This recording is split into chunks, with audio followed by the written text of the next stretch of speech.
my god, I showed up to a stream on time. Actually prepared, planned in advance roughly. Not everything. Never scripted. Don't script. Can't read. Brain fog. Script. But we're live. And I actually did come prepared today. So today, kind of a hmm, what's the best way to describe color theory? The way I work with it is yes, I was taught color theory with traditional media. Yeah, it works with digital media. I still work janky. It's kind of a haphazard method of doing things. For anyone who doesn't know, new microphone, new headset. So if my voice sounds a little bit off, I've swapped from the Corsair HS70 to the Razer Kraken Kitty Edition because I'm cute, I'm adorable, I have kitty ears, fight me. Anyway, color theory. Oh boy. We all know the color wheel. You know, that thing they teach you in school. We know our primaries, we know our secondaries. And of course, that's why I had to make smudges of the primaries and secondaries. There's tertiaries. I didn't get into those yet. That's a whole kettle of fish. Because some of those tertiaries you get in your digital color wheel, say on the right hand side. I mean, I know my directions. Left hand side of my Clip Studio Paint window. And for others, it might be the top left of your paint tool side. Adobe's got a color wheel. Even Microsoft Paint has a very rudimentary color setup that sets the colors in order. They don't do a wheel, but they have a rough system. I'm using the colors for my color splotches in something you might find in Crayolas or tempera paints. That's no real reason except those are the most realistic, vibrant colors you're going to find outside of acrylics or really good oils. There are certain oil paints that are just mwah, chef's kiss, and they capture a lot of really saturated color. But what you're looking at here is roughly, we'll say it's Crayola. It's a Crayola wheel.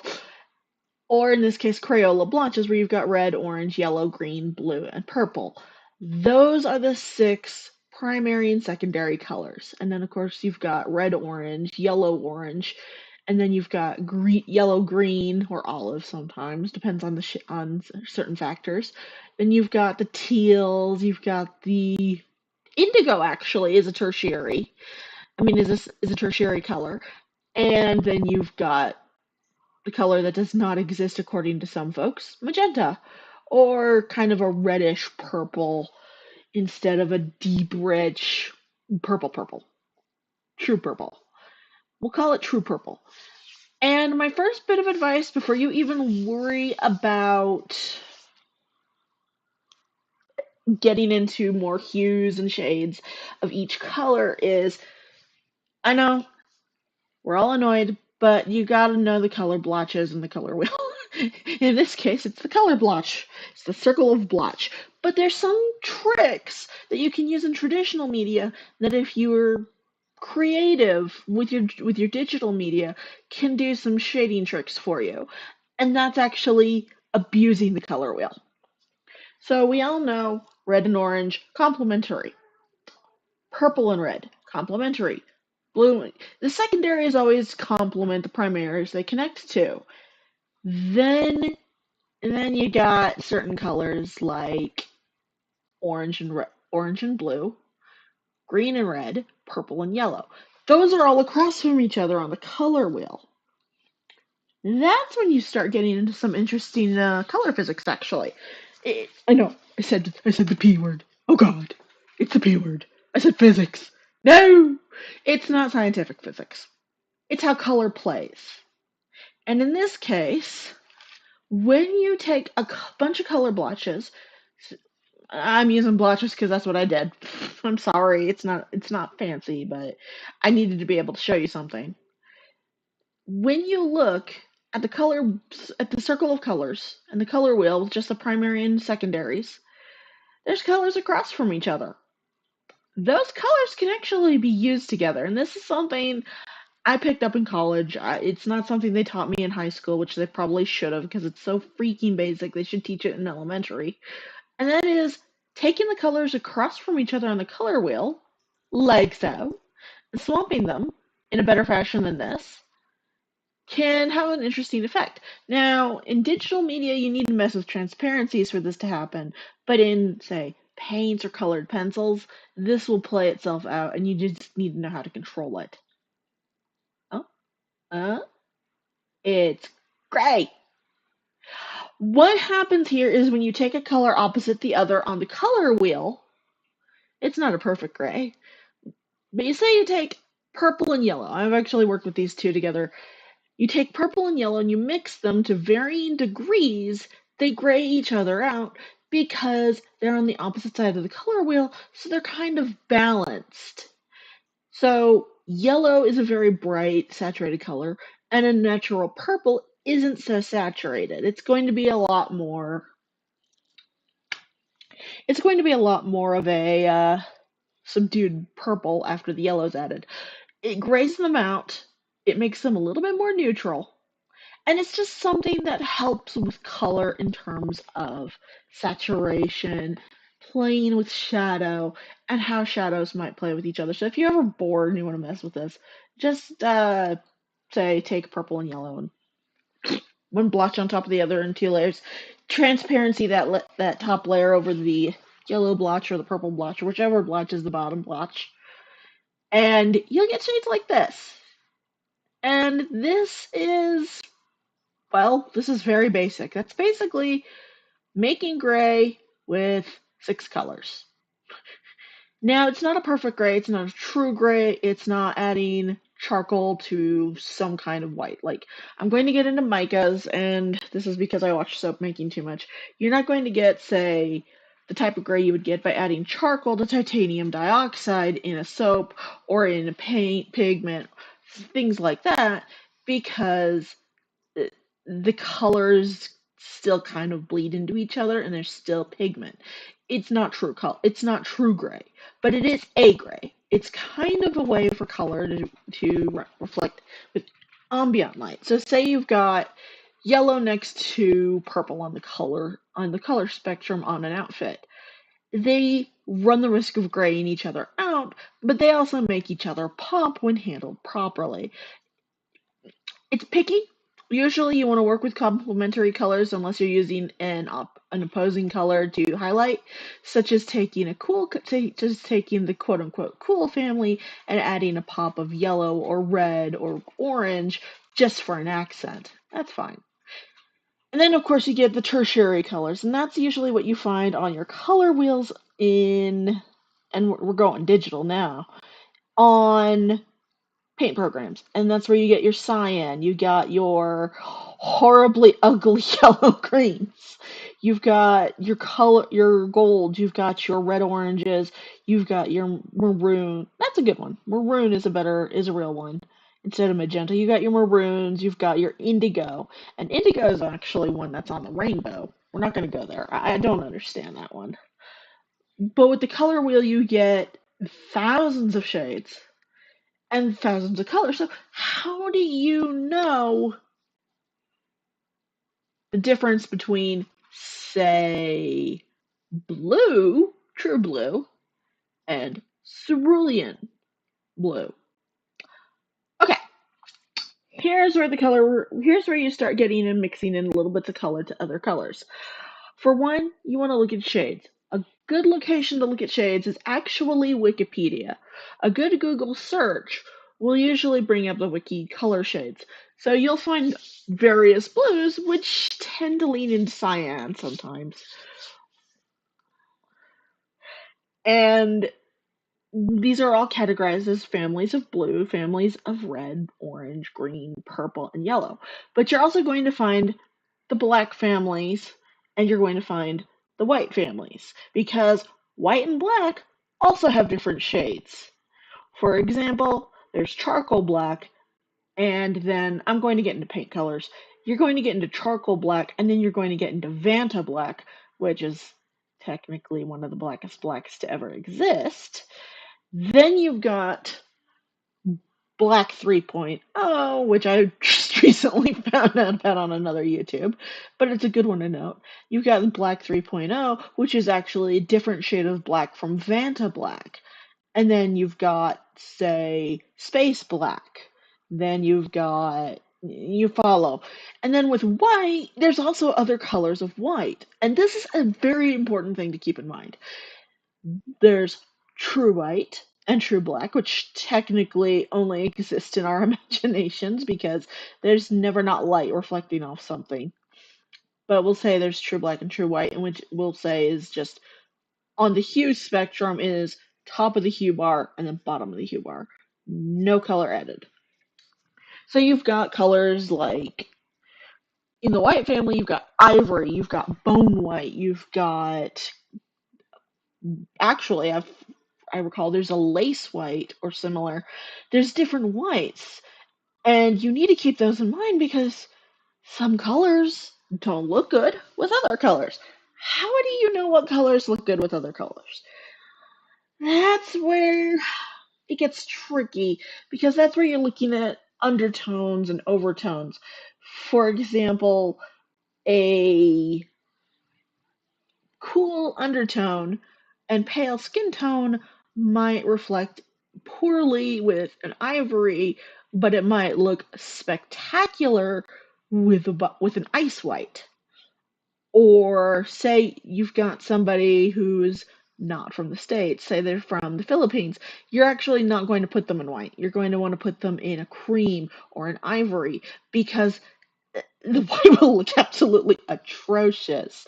My spouse actually has a character who is French, Egyptian, and Japanese, and she's extremely dark hued. And I would not put her in white if my life depended on it. I'd put her in bone. I would put her in ivory. I would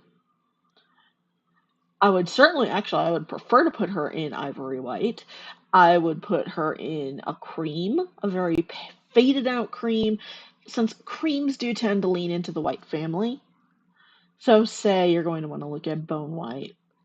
Worst is bone white ice. You don't want to touch the cool whites though. You want to touch into the warm spectrum. And that goes back to color theory and how it works together. You need to work out, okay, for example, turning off the gray, because now my color blotches are all ew. Uh, you notice the white doesn't look quite as good with the orange, the yellow, or the red, but they would certainly look good with black. Everything looks good with a black, you just gotta know which shade of black to use. But everything looks good with certain whites. Say, for example, you're going to get coloring, you're going to want to use an ivory white if you're complementing warm colors. You're basically going to want to complement warm colors with warm colors and cool colors with cool shades, and that's where you get into hues and things like that. And since I have blue, I'm bad at this. I'm sorry. Yeah, okay. No questions so far. I'm teaching. This is my teaching. See, this I'm going to get into it. We're gonna do it. So this is more of an ivory. Ivory is more of a purpley blue than a true blue. So you're looking at that's not ivory, that's indigo. That's indigo. Oh my gosh, my words today. Blech. But you notice they're two shades of blue. They are two totally different shades of blue, and then this is closer to a cyan. They're all blue, and they're all the same saturation. It's actually a good way to use saturated colors to shade saturated colors. You don't want to do that all the time, though. Shading is a whole different color theory beast, which I'll probably get into today because I'm a masochist. I'm a masochist. But you keep going along the blue spectrum of a digital color wheel, And you start getting into these really light blues because they're trying to cover everything on an RGB spectrum, which is actually closer to what our eyes see, from what I understand. Don't quote me on that. Don't put it on the test. Listen to your teachers if you're in college. They know better than I do. I'm just some idiot on the internet. But these are all the same saturation. They all lean in blue and start leaning into the green family. And it's just cyan. Cyan is kind of a tealy blue, so it starts hitting into the spectrum. Then you start getting into the greens, and let me just pop up, I believe turquoise. I believe we're heading into turquoise territory. Yeah, we're in turquoise territory. No, that's more of a green. Turquoise is in this family, but that's when you start getting into greens. But that's a rough on color theory, and that's just a sterile medicinal. Oh, look at that! Ew, that's hideous, and it is. I prepared.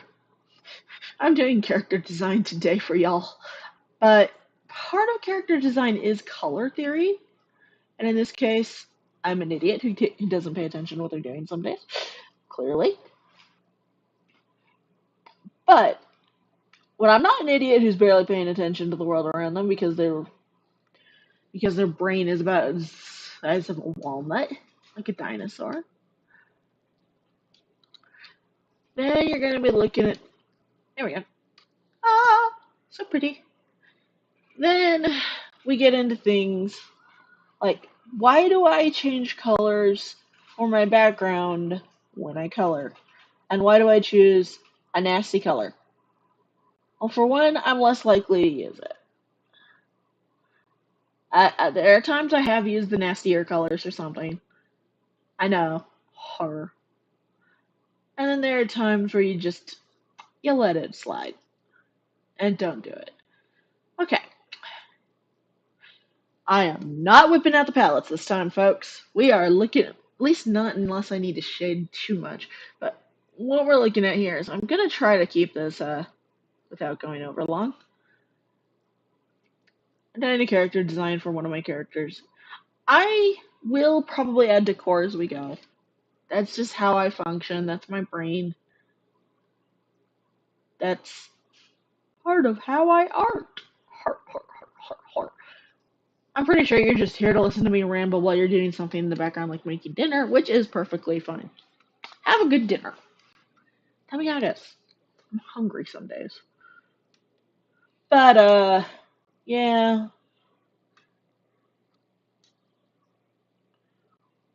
Color theory doesn't really make a lot of sense sometimes unless you put it into practice or see it in practice.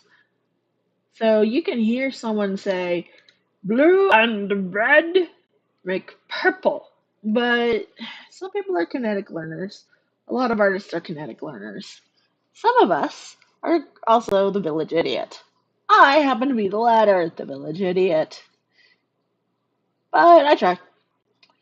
Okay, skin. I hate mixing my own skins. There's a reason I use palettes.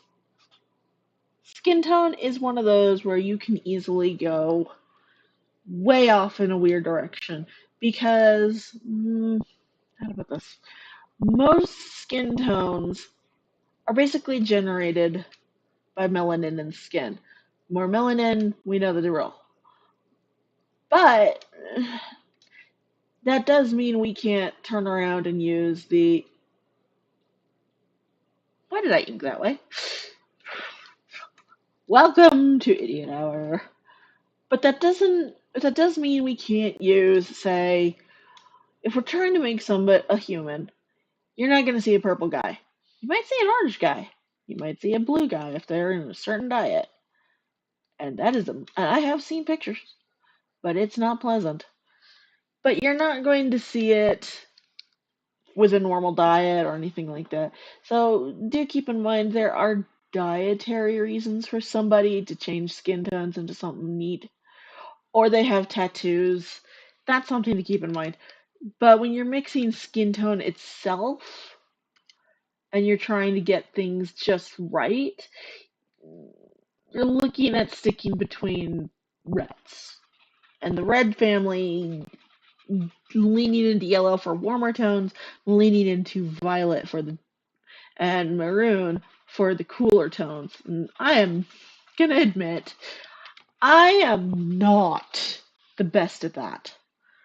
My general skill set tends to lean more toward hair color, and that's my personal. I can mix well. I've had to. I will say this now. Never not tutorialize. Never stop trying to learn new tricks because you don't know everything. I don't care if you've gone to school. Shut up. You don't know everything. I hate to be rude like that, but I did go to school. And you know what? I'm still learning. You know why? Because nobody knows everything. Not even you. And if you think you do, no. You don't. So that's my contrary salty attitude for the day. Congratulations, you have learned you don't know everything. I don't know anything sometimes. I have enough of a grasp that I don't mix colors like I used to. And you can get colors that should be close to each other on the color, should be opposite each other or close to opposite each other on the color wheel to play nice. It's possible. But that's when you get into hue and saturation. And hue and saturation is basically how much pigment is in the color and then how much of it is offset by on the computer the color white. Unfortunately, color on the computer is hue and saturation tend to lean. Gosh, oh my goodness. Let me see if I can't. Yeah, I can't pull up a big version of the color wheel, but hue and saturation is on the top left of the box inside of in this case, Clip Studio Paint or a Paint Tool site color wheel. There's a box, and what they offer is on the top left is a pure white as far as pixels go.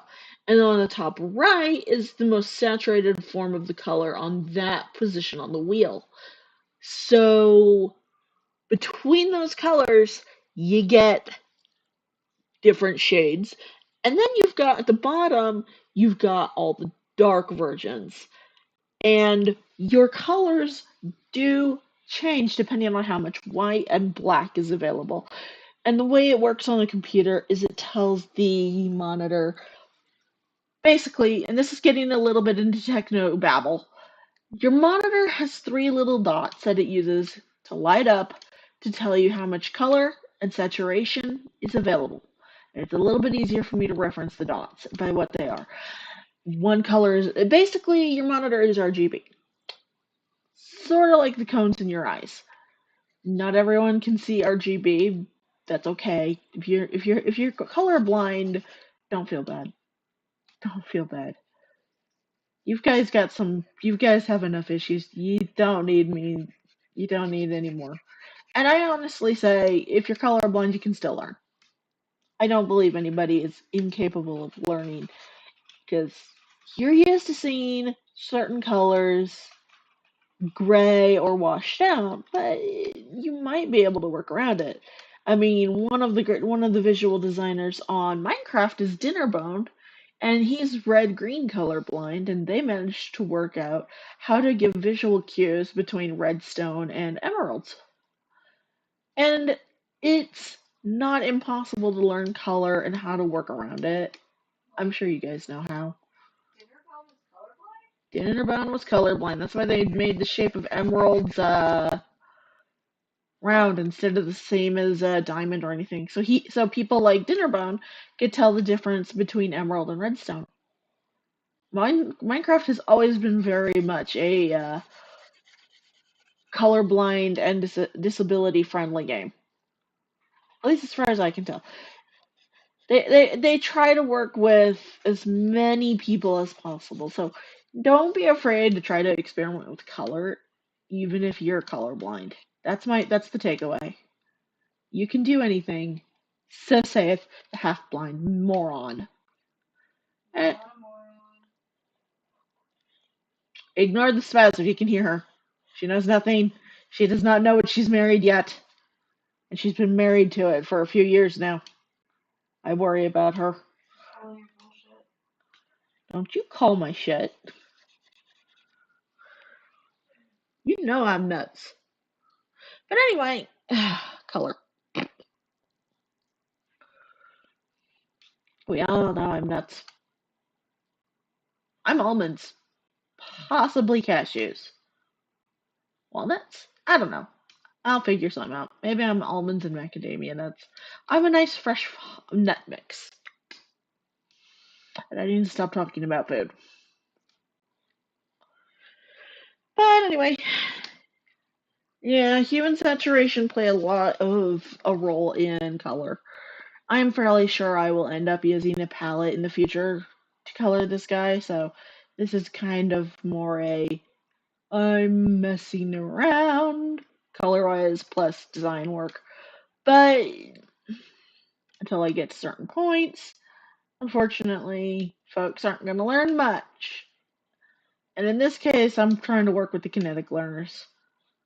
Wait, if I was doing that, I'd do a Bob Ross style tutorial. I could do a Bob Ross style tutorial. It would be fun. Happy little trees and no little accidents. Just joy. Joy and innocence, untouched, unabated. I am not calm enough for a Bob Ross style tutorial. There would be spastic. Oh, not spastic. That's the wrong term. There would be a lot of frazzled, fluffed up fur. And a lot of frazzled, fluffed up ferrets at some point. But I mean, if you ever just listen, you want to draw something while you're listening, because you want to listen and try to experiment with half the stuff I'm babbling about, yeah, go for it.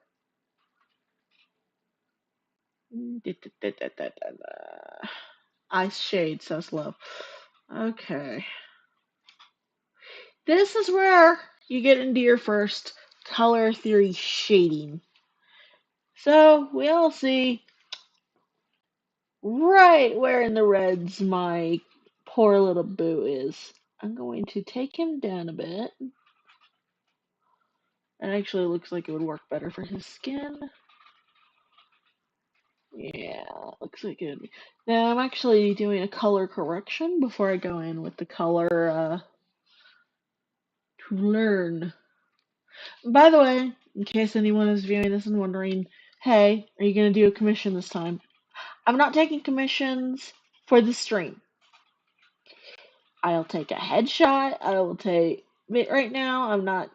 Nah, I'm not up for much more than a headshot still. Ah. But those always that would be a flat color or a fully rendered, and I can give you the info on that. But not doing any kind of stream jacking or anything because today is supposed to be educational, and I can't educate if I'm working. Sorry.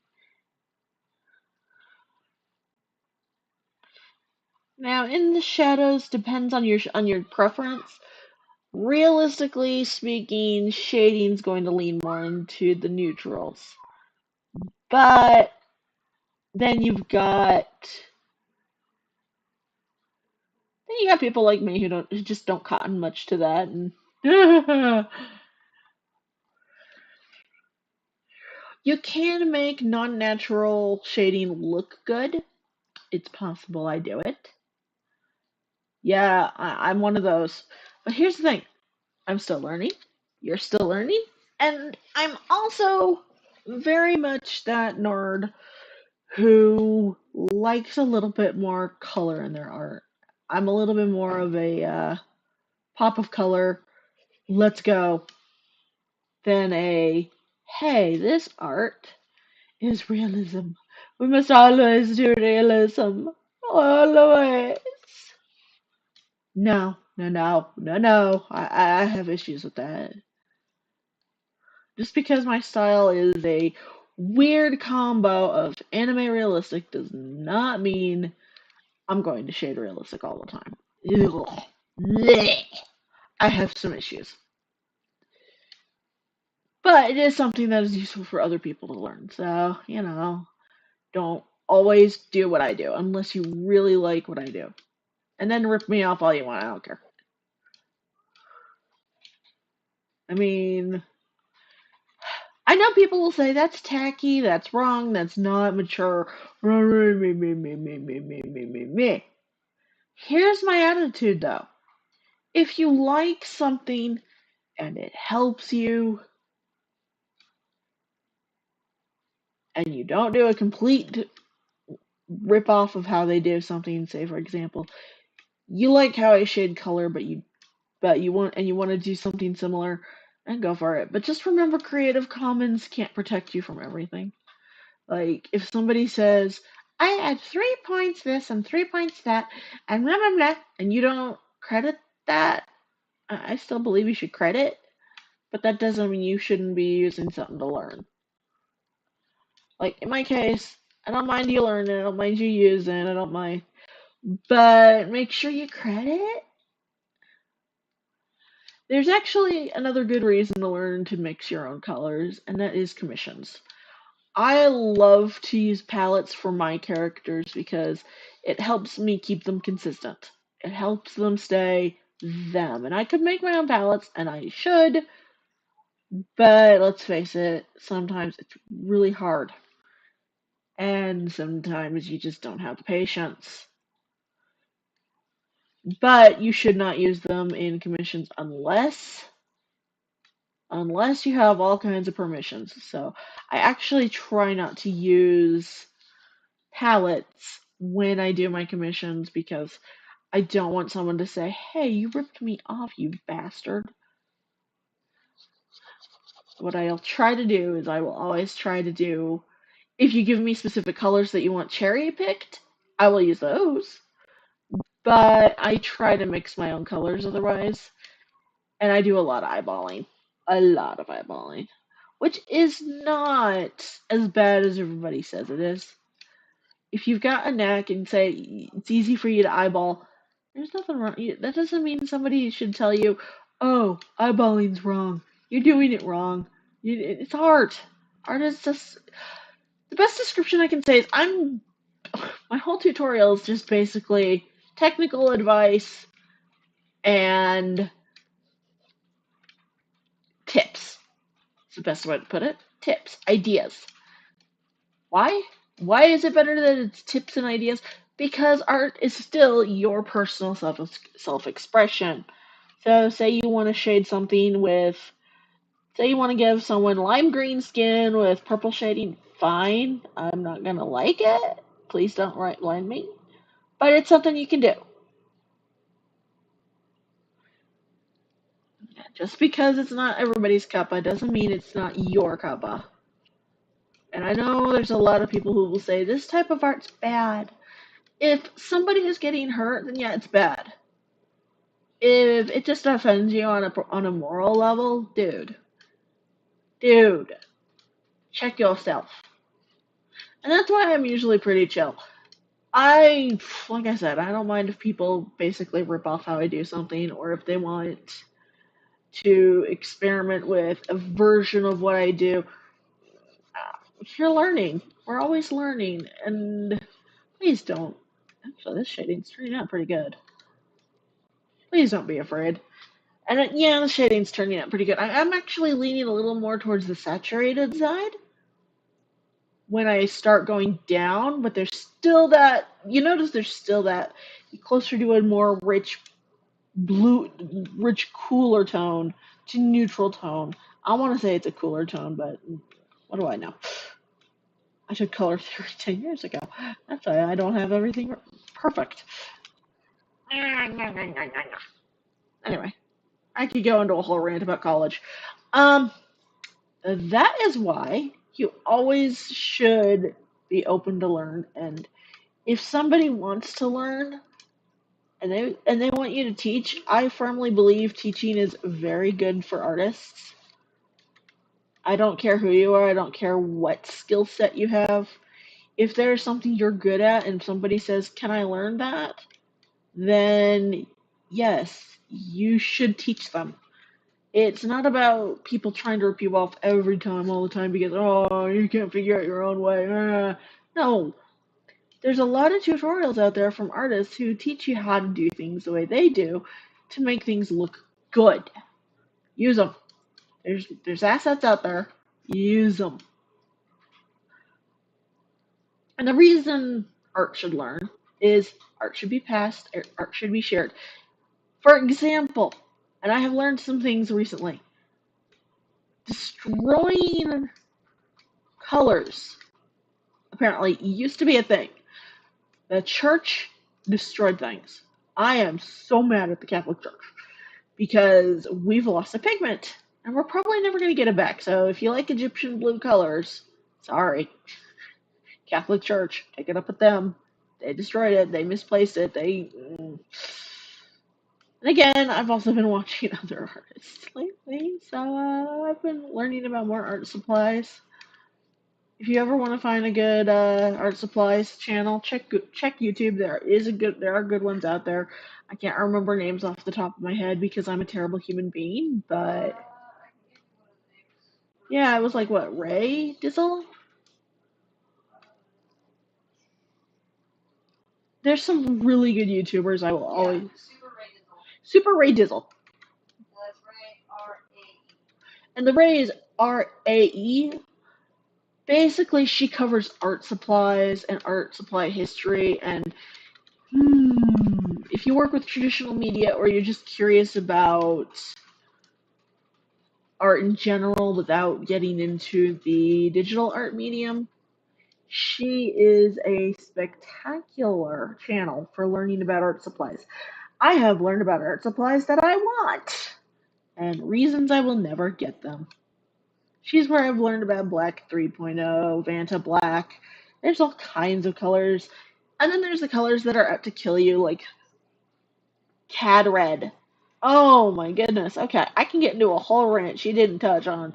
But in art school, when I went to art school in Podunk County, Arizona, not a real place, I'm just using Podunk County as a metaphor, at the worst art school in the state, not joking there, not using the name because I'm fairly sure they will complain.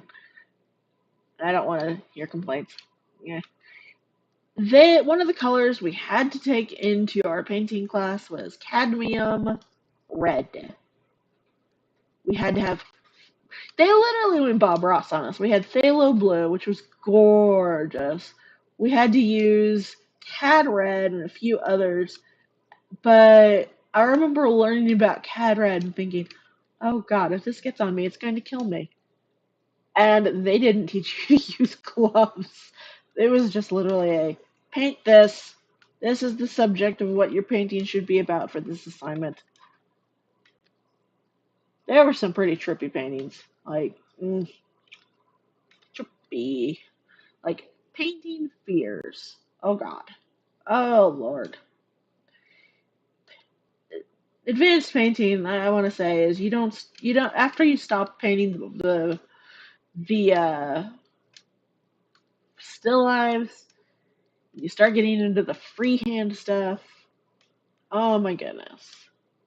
Oh my goodness. So much wasted youth. So much fan stupidity. Never, ever, ever again. Oh, never painting like that again. I mean, I'll probably paint some, but oh my god. I am so humiliated by my own 20-year-old self. And that's gonna happen when you get to my age. You start looking back at your 20s, and you already start going, oh god, what did I do with my life? That's normal. Ooh, this shading looks good. And all I'm doing, in case anyone's wondering, I'm smoothing it out with a blending because a blending tool. I'm gonna say this. A lot of artists say, blending tool on digital media. Yuck. You're not good. You don't blend right.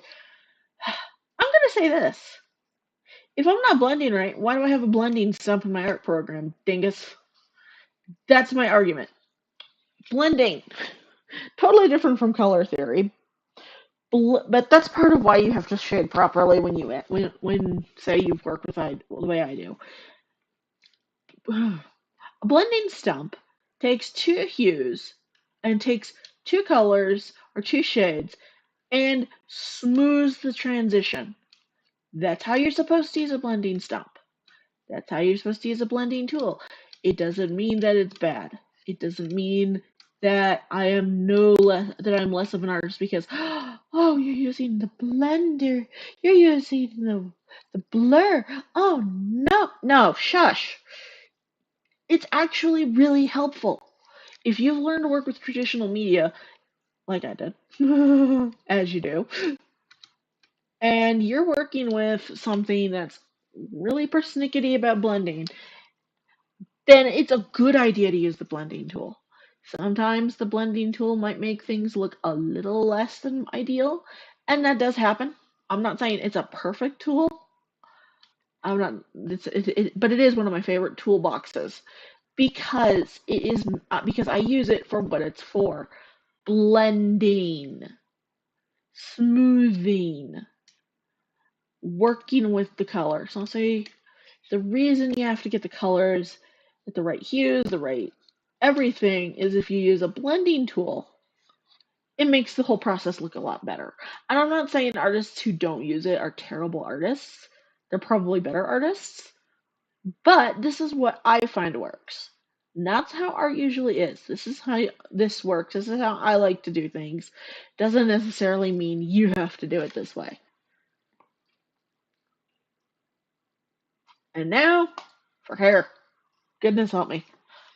When I shade hair and when I shade this white, I'm probably going to lean into the cool spectrum.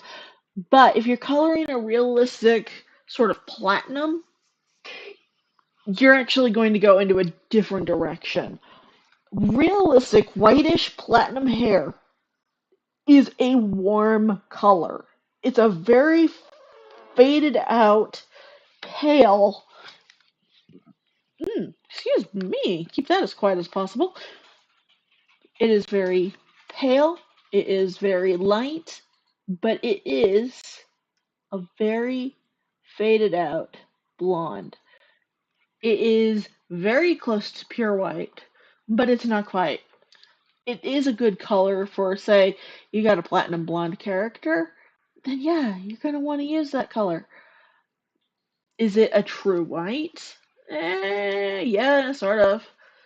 This is what falls into color theory. That's platinum. That's close to pretty much white. Also a good color for clothing if you're making someone with a darker skin tone. And I can do a quick throw together of something if I need to. If you're doing, for example, though, you want to do somebody with a reddish, more Celtic, Irish, or Scottish platinum, you might consider making a reddish platinum. It's not real, but it's a nice way to recognize the color wheel. Natural hair colors basically range from red to blonde, which is basically, color wheel will speak kind of a reddish orange to yellow. But if you're working with certain other colors, I lean more into the blues. There we go. The reason I do more bluish for white hair when I'm doing a true white in anime instead of gray or instead of the gray shading or using, say for example, goodness, a platinum hair color is actually really simple. I like it. There's shading of that, and really, it works for me. If I were to use gray, that works too. Usually, if you're doing realism, you don't want to go gray. Gray is never the shading answer. Ever. Unless you're actually doing something that's bone white. Well, not bone white, sorry. True white or true black or true gray. And then all hands are off. Once you go into the digital colors, all bars are off. But in this case, I am using a more blue pure one. Basically, this would be more of an ice when it's shaded than a gray. Bearing in mind, if you're better at coloring than I am and you can get atmospheric colors, then you're going to want to consider the light that's reflecting off, say you have a character with white hair and he's wearing a red shirt, that red's going to reflect off on his hair and give it a certain hue in that area. It's very tricky for me to work out. One day I might even attempt to do a stream where you see me trying to work it out. I'm a loser. I'm giving you bad advice. Well, the advice quality depends on your perspective. I will say that advice varies depending upon your perspective.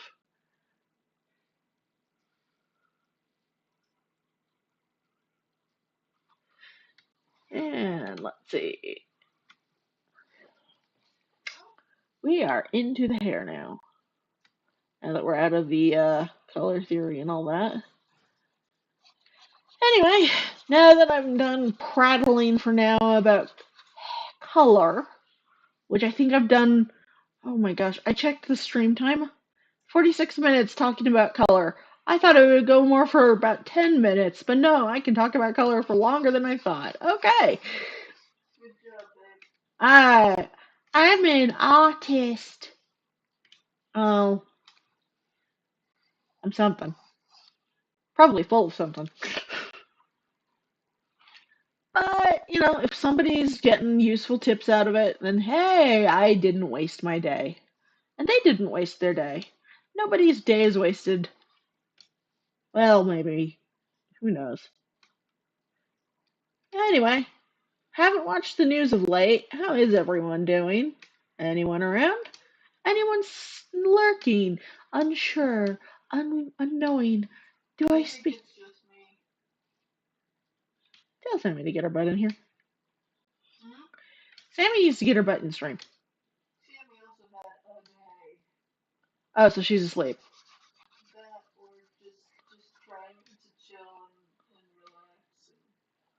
Yeah, Sammy Vision is still with us. She's in the house. She's the one that kind of wanted advice on. Stop that. She's the one who kind of wanted some advice on color theory, so she can watch later. Worst case. Absolute worst case. I'm useful. And then, of course, there's after the whole prattling of Oz can go out and has some and just basically, basically it's podcast time with your host, the idiot. I imploded last time. I imploded live. That is what we call it when I have a moment like last time. I'm so sorry, guys. That was actually on me. Just my brain does not play nice. I try though.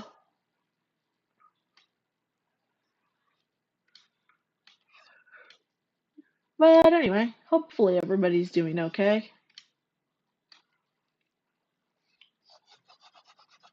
How is your month going?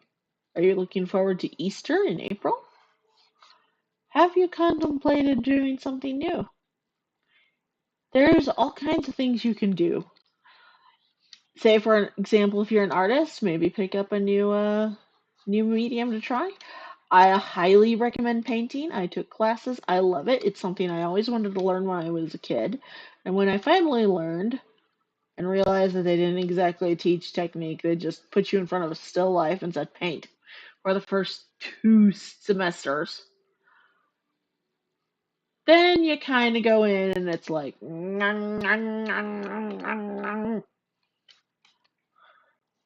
although Drawing is a useful skill with painting. And I know people are gonna go, wait, what? But that's not drawing, it's painting. Painting fact. When you paint, it's a good idea to kind of get a sketch down of what you do. I did a painting once. Woo, look at me. Okay, I've done a few paintings. And I don't know what happened to them. I'm pretty sure they got destroyed. Thanks, parents. Um, Painting. Oh my gosh, I love painting. It's very cathartic, very soothing, very calming. What I used to do, since we're now going into Nova's story hour, what I used to do is go out and I was kind of that weirdo who liked to sit there. I used a lot of saturation, I used a lot of color, but I wasn't sure how to get fine details. Fine details take a really, really fine brush and a really, really strong skill set that I lack, apparently. Possibly it's a motor skill, in which case we're all doomed. I will not be able to pull it off. But when you're doing the underpainting, it's not always just take paintbrush, make painting, underpainting, call it underpainting. Life good. Eh, the way I learned to do an underpainting was part of prepping the canvas was using charcoal. The reason you use charcoals is because it's not going to bleed into the paint as bad, which I know. Huh? But isn't charcoal a pigment? I'm not so. I've never mixed my own paints. I would like to try. I've learned about mica painting recently, and it sounds divine. Oh, so fun. Making your own paint and just get a little bit of mica, get some gum arabic, mix that sucker up, and make a painting. I'd like to experiment with that. I'd like to actually do my own Bob Ross style painting like that. But that's me, that's my weirdness, and that's my I like to paintness. I want to try to paint something pretty. I want to try to paint something people like. I would love it if somebody bought my art, but, and I mean my art, not, hey, will you draw this character? Oh, I'll happily draw this character, but I'd like to create art and figure out if people want to buy it. Mind, I'm always happy to have somebody look at me and go, hey, if I just pay you, will you draw something for me? Sure. What do you want? I want this gender, these colors. Okay. Any body type preferences? Uh, uh. What are body type? What do you mean by body type? And this is where I could totally get into an entirely different lecture. And I'm sorry for the lecturing babble, but body type is something I always ask. I have a reason to ask body type. Well, originally, I didn't really think about body type, I'll be honest.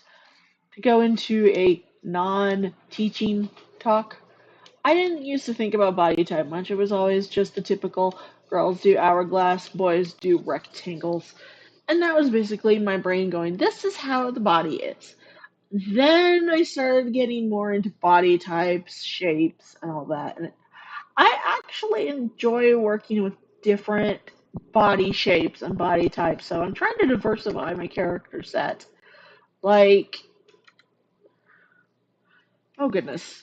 Goodness gracious me. Oh yeah, that hair is supposed to be short. Goodness gracious me. Say, for example, some of my characters might become more chubby, some of them are actually string beans. And yes, I'm coloring outside the lines. I forgot to ink something and I don't feel like inking it, so I do that. It doesn't kill the picture. I promise. Even if my OCD sometimes pipes up going, hi. Well, I think it's OCD. I don't know. This is why you always get tested, kids. If you think something's up with your head, I am an advocate for mental health. If you think you're having issues, talk to a professional. If you think you have a mental condition, talk to a professional. Talk to a professional. Talk to a professional. And if you need someone to talk to, DM me. Before you go, whoa, why were you so aggressive? Because I believe this. Mental health is stigmatized way more than it needs to be. And a lot of people are scared to talk about their issues. I'm not a therapist. I am not a professional. I'm pretty much not a professional anything, although sometimes I get paid for art. Guess I'm a quasi professional artist? Anyway, here's why I say you should always, always get help. Because even talking to someone sometimes, it's hard. There's brain imbalances. There's definitely need for therapy no matter what, even if you're a healthy individual but your brain does things like you have manic periods, for example, or you hear things or something's just not right with your head, and you'll know when you think something's up or somebody says, hey, talk to somebody. There's nothing wrong with mental health care in terms of getting it. There's no shame, and I want all of my little galaxy to know. And yes, I finally came up with the term for everyone who follows me. I want my galaxy to know this is a positive space. Are we always going to be the most politically correct? No, unfortunately. I kind of grew up in Arizona, so that ship has sailed. But I do understand. I know mental health is scary. There's a lot of social stigmas against it, even these days, because people are afraid of what they don't understand so well. And mental health has such a huge impact on who we are as a person. I actually will admit I am not in the best of mental health. Can I stream? Yes. Do I like to stream? Oh, yeah, I love it. I imploded last time, though. And that's one of my many mental quirks. Is it? I almost actually deleted the stream. I will not lie. I almost deleted the I think we have two brain cells stream. I decided to not. And the reason being is, yeah, I imploded, but there's still a lot of fun. It was still, I had a good time by and large. And Sammy got to enjoy some time, which, that's good too. And you know what? Yeah, I have mental health issues. I won't lie. I'm bipolar, and I'm going to come up and be upfront about it. I'm bipolar, I'm borderline, and I'm a whole bunch of other issues. Does that mean other people should be afraid? No. Does that mean I'm going to take it out on some random stranger? No. I just need a little extra help. That's all. That's all mental health is. A little extra help. Shading white hair. All right. And I get to Nomura it because I drew the Nomura ish. Haha. I tortured myself for you. For you guys. Okay. So you see I'm going for a kind of blue gray. You don't want to go for a true gray, even with white hair. The reason I'm going with blue gray is one, if it was true, real white hair, which not even albinos have true white hair, then it's going to reflect the sky. And this is me pulling things out of my butt. But not only is it going to reflect the sky and the space above, it's also going to, not gonna lie, it's going to end up being a whole lot of words. I can word. It's also going to end up a bit of a. You still get the. I mean, you still get the shading hue here. It still looks gray, but you're getting a little bit of the sky. You're getting a little bit of the natural hair, which, depending on the type of white you're planning on. And mind, I do a lot of. I'm trying to do a lot of noticeable shading, and that's actually on purpose. That's usually what I do. But you've got so many. Oh, Mama Crow speaks. The Mama Crow has spoken.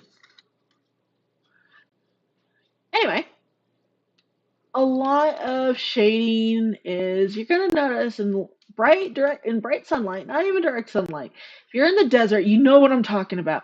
In the sunlight, shadows aren't a soft, gradual thing. They're hard as nails, man. I mean, I do soften them because that's what people expect, and that's apparently good art. But if you live in the desert, especially, you know what I'm saying. The shadows in the summer, especially, very sharp, very harsh, very contrast.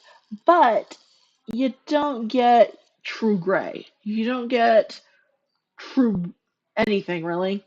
Even in the desert, with a horse with no name, wishing you were in the rain. I'm sorry.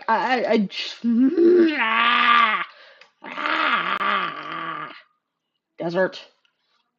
I grew up in the desert, as you have probably picked up by now. And whoop, been through the desert. Anyway, ha! I caught myself that time. Anyway, the fact is with the desert, it's a good place to learn not all shadows are so. I like that. That actually looks good. That wasn't intended. Happy little accidents. Bob Ross has been here. Bob Ross has come. The ghost of Bob Ross haunts my stream. Oh no, Bob Ross, no. You could do so much better. Why are you haunting me? Anyway, what I was saying is, in the desert, shadows tend to be a lot sharper, so there's not as many middle grounds. Like, you're gonna see a shadow more like that with very little bit of softening on the edge than you're not gonna see as much. Hey, this is a nice soft color. This is a nice soft, easy transition. They do exist. There's areas where the sunlight isn't as sharp, but desert.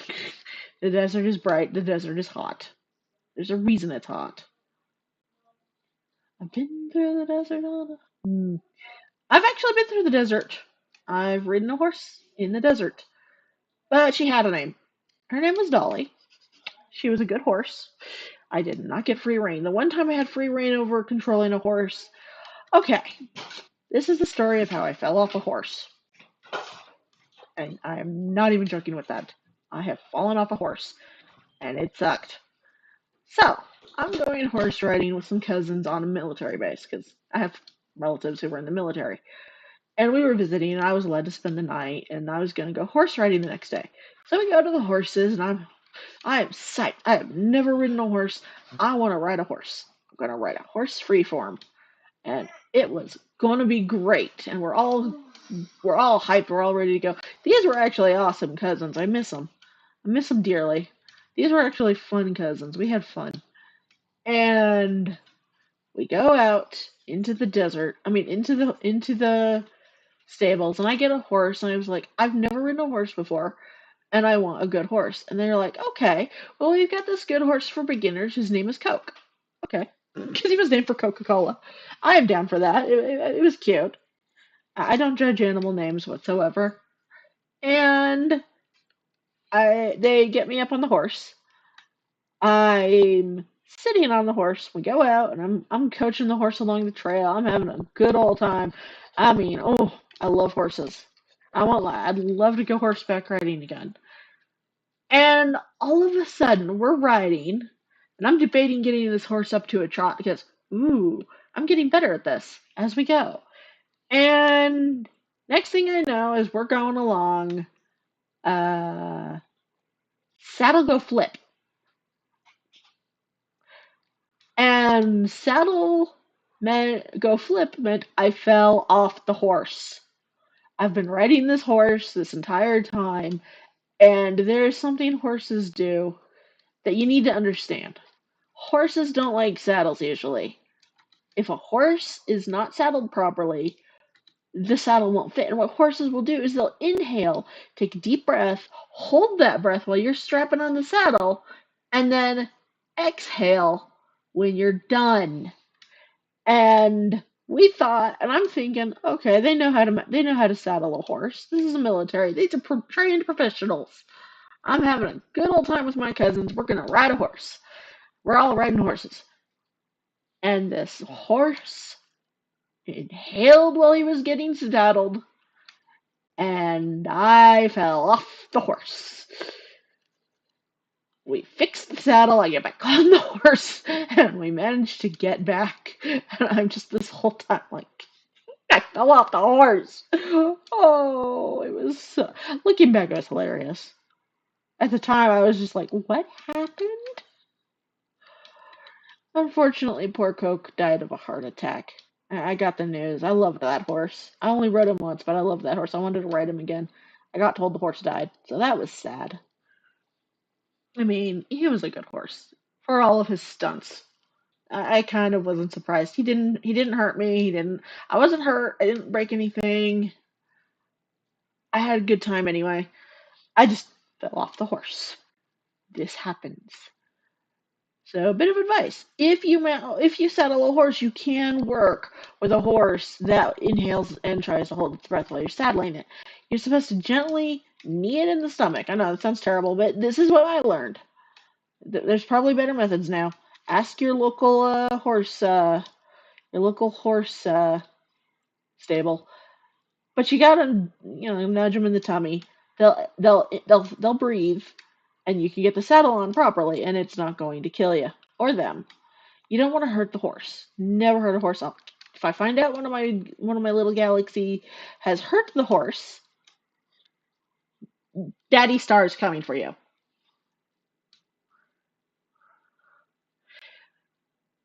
Now I'd like to get into something a little less horsey, and a little bit more, well, more of the usual. I have worked out what to call my followers. I'm an exploding star. I'm an exploding star, exploding in people's faces, going boom, boom, boom, boom, boom, boom, boom. As you might have heard, I boom, boom, boom, and I boom, boom, boom, because I just have that much energy. And I liked the name Nova Strike when I took it. So, ha on everybody in the world. But there's actually a story for my Nova Cracker name. But before I get into that, exploding star. Well, I finally worked out what all my followers are. You are all my galaxy, because an exploding star exists in a galaxy. And a galaxy is full of stars. So you're all little stars. And the collective name for my followers is my galaxy.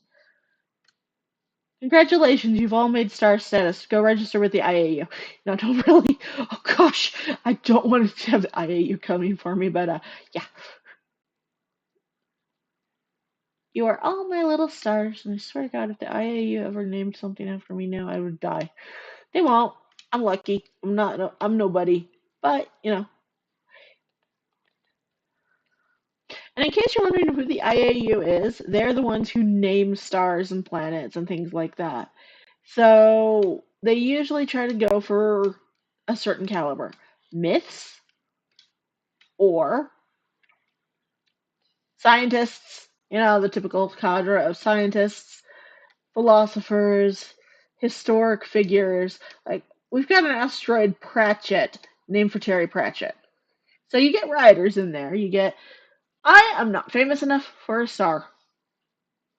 But that's something that actually is what the IAU uses, is because there's only so many myths, and you can only use the name like NK or Odin or Loki. Oh, especially Loki. Gosh.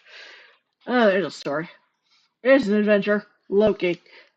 But if you look, they usually stick to famous people, mythological characters. You can't use fictional characters, but story time with Uncle Nova. There is an asteroid named Mr. Spock. He's not named. He's not named technically for the Vulcan. I know. Horrifying. He's named for the Discoverer's cat. This Discoverer's cat, who is named Spock. Air 4! And that was when the IAU went, we're tightening our restrictions.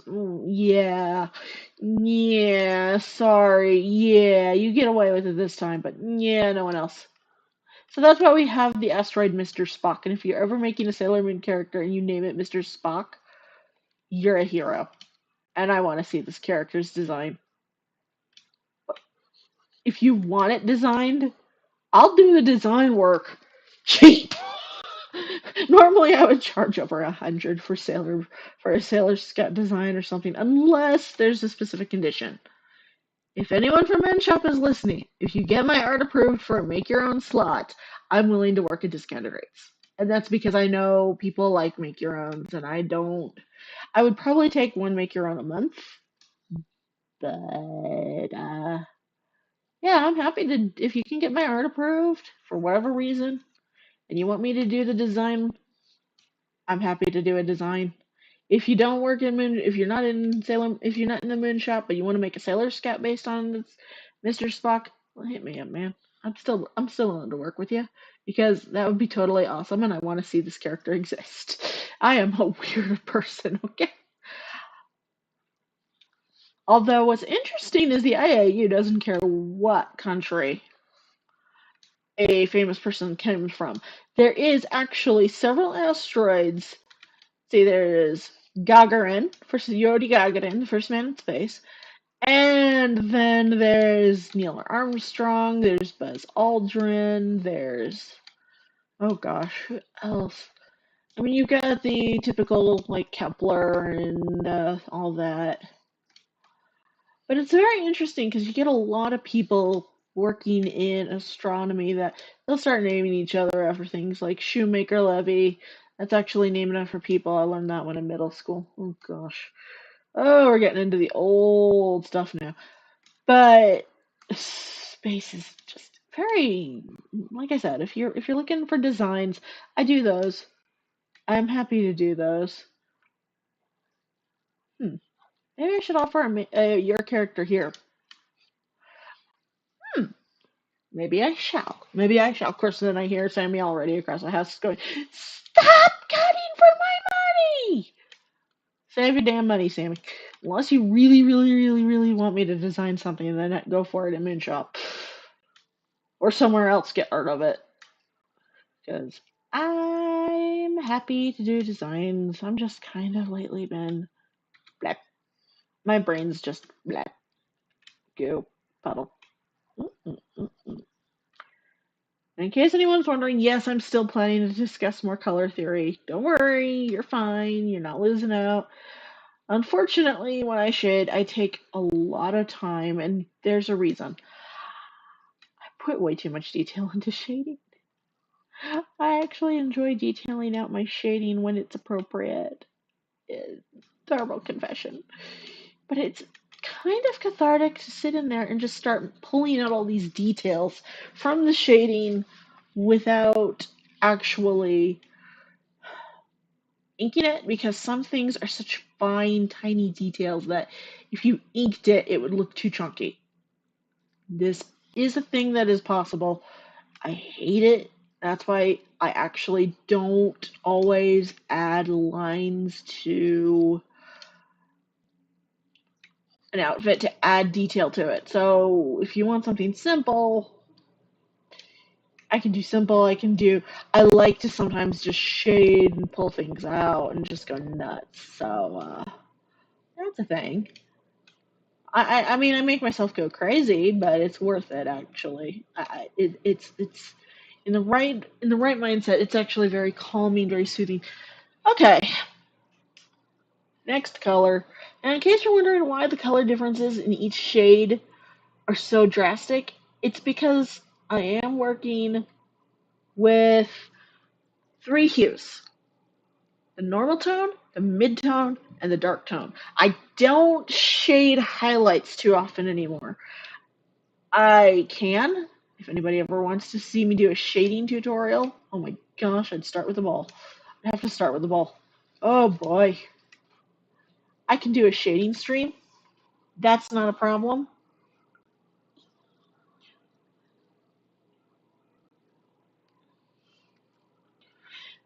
I just let me know.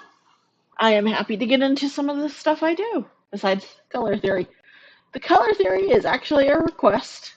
So, again, I'm expecting Sammy will probably watch it at some point. Hi, Sammy! But, you know, even lessons devolve into the usual, hey, how you doing? How you doing? How you doing? Because you can only talk educationally for so long in a stream. And rather than record a video, which I technically don't have the hard drive space for, because I try to save my hard drive space for other stuff, other than that, I don't record video unless I need to. Probably could. It's one of those I probably could if I wanted to do a formal series. And if I ever did a video series in the future, I don't think it would be relating to the style of art I do. I am open to taking on other types of streams if anyone else thinks it would be interesting to see me say, let's play Minecraft. Let's get into, oh goodness, what other games? Let's play The Sims. 2, 3, 4, let's go. Let's play, you know? Or I do have Among Us. If somebody ever wants to play, I can set up a stream of Let's Play Among Us. And what I can do is people can actually join the game. I have no issues. If I did play the Among Us stream, I would likely just make it a private server where you can all see this code so y'all can hop in. That could be a fun event, but you'd also have to have Discord. I want to talk out our differences, dang it. Until I shank my spouse. You know I'm imposter if Kai is dead. You know Kai is imposter if I am dead. Because we usually kill each other within the first few minutes. And it wasn't actually intentional the first time I did that. It was just, I'm casually bebopping along looking for people to murder as imposter, and along comes my sweet, cute, adorable spouse. And of course, I am a caring, loving husband who wants to make sure my spouse has a good time. So I killed them. I killed them in Among Us. My spouse is still convinced I'm a monster. You dine in Among Us.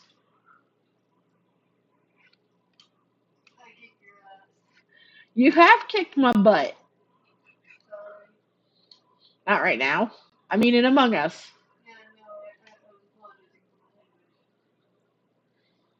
Eh. In case anyone's wondering, if you've just shown up, I have a new headset, and I love it. It's adorable.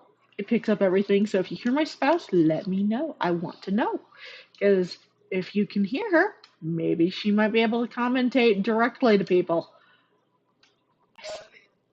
Although at some point, I'm probably just going to yeet her into the living room and tell her to get on the phone, and then we'll just converse and have her guest star. She has her own streaming, and that would be Corpid Kai Gaming. So if you ever want to see my spouse scream and run away from guests, that's where you go. Hey, she might also do the infamous gurgle murgle. That's all gone to shit. Yeah, I know, I swore. Horror. But that phrase, A+ delivery. And this is why my spouse is the clever one and I'm just the idiot.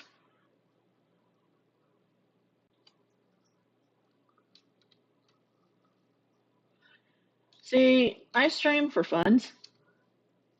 If I ever end up getting money for this, hey, why not? You're having fun. We all have fun. I'm streaming on a Tuesday. How dare I?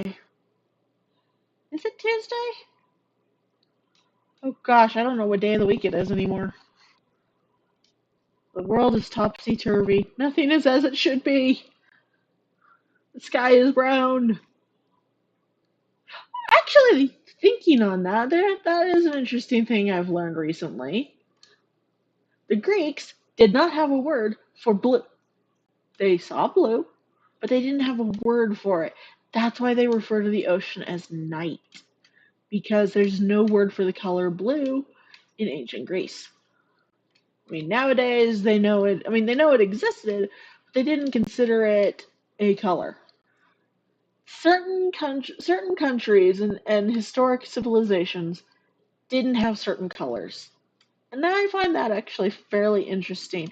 That's more of a color history video, and I would want to research that.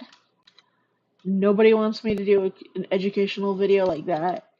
Or if you do, hey, let me know. But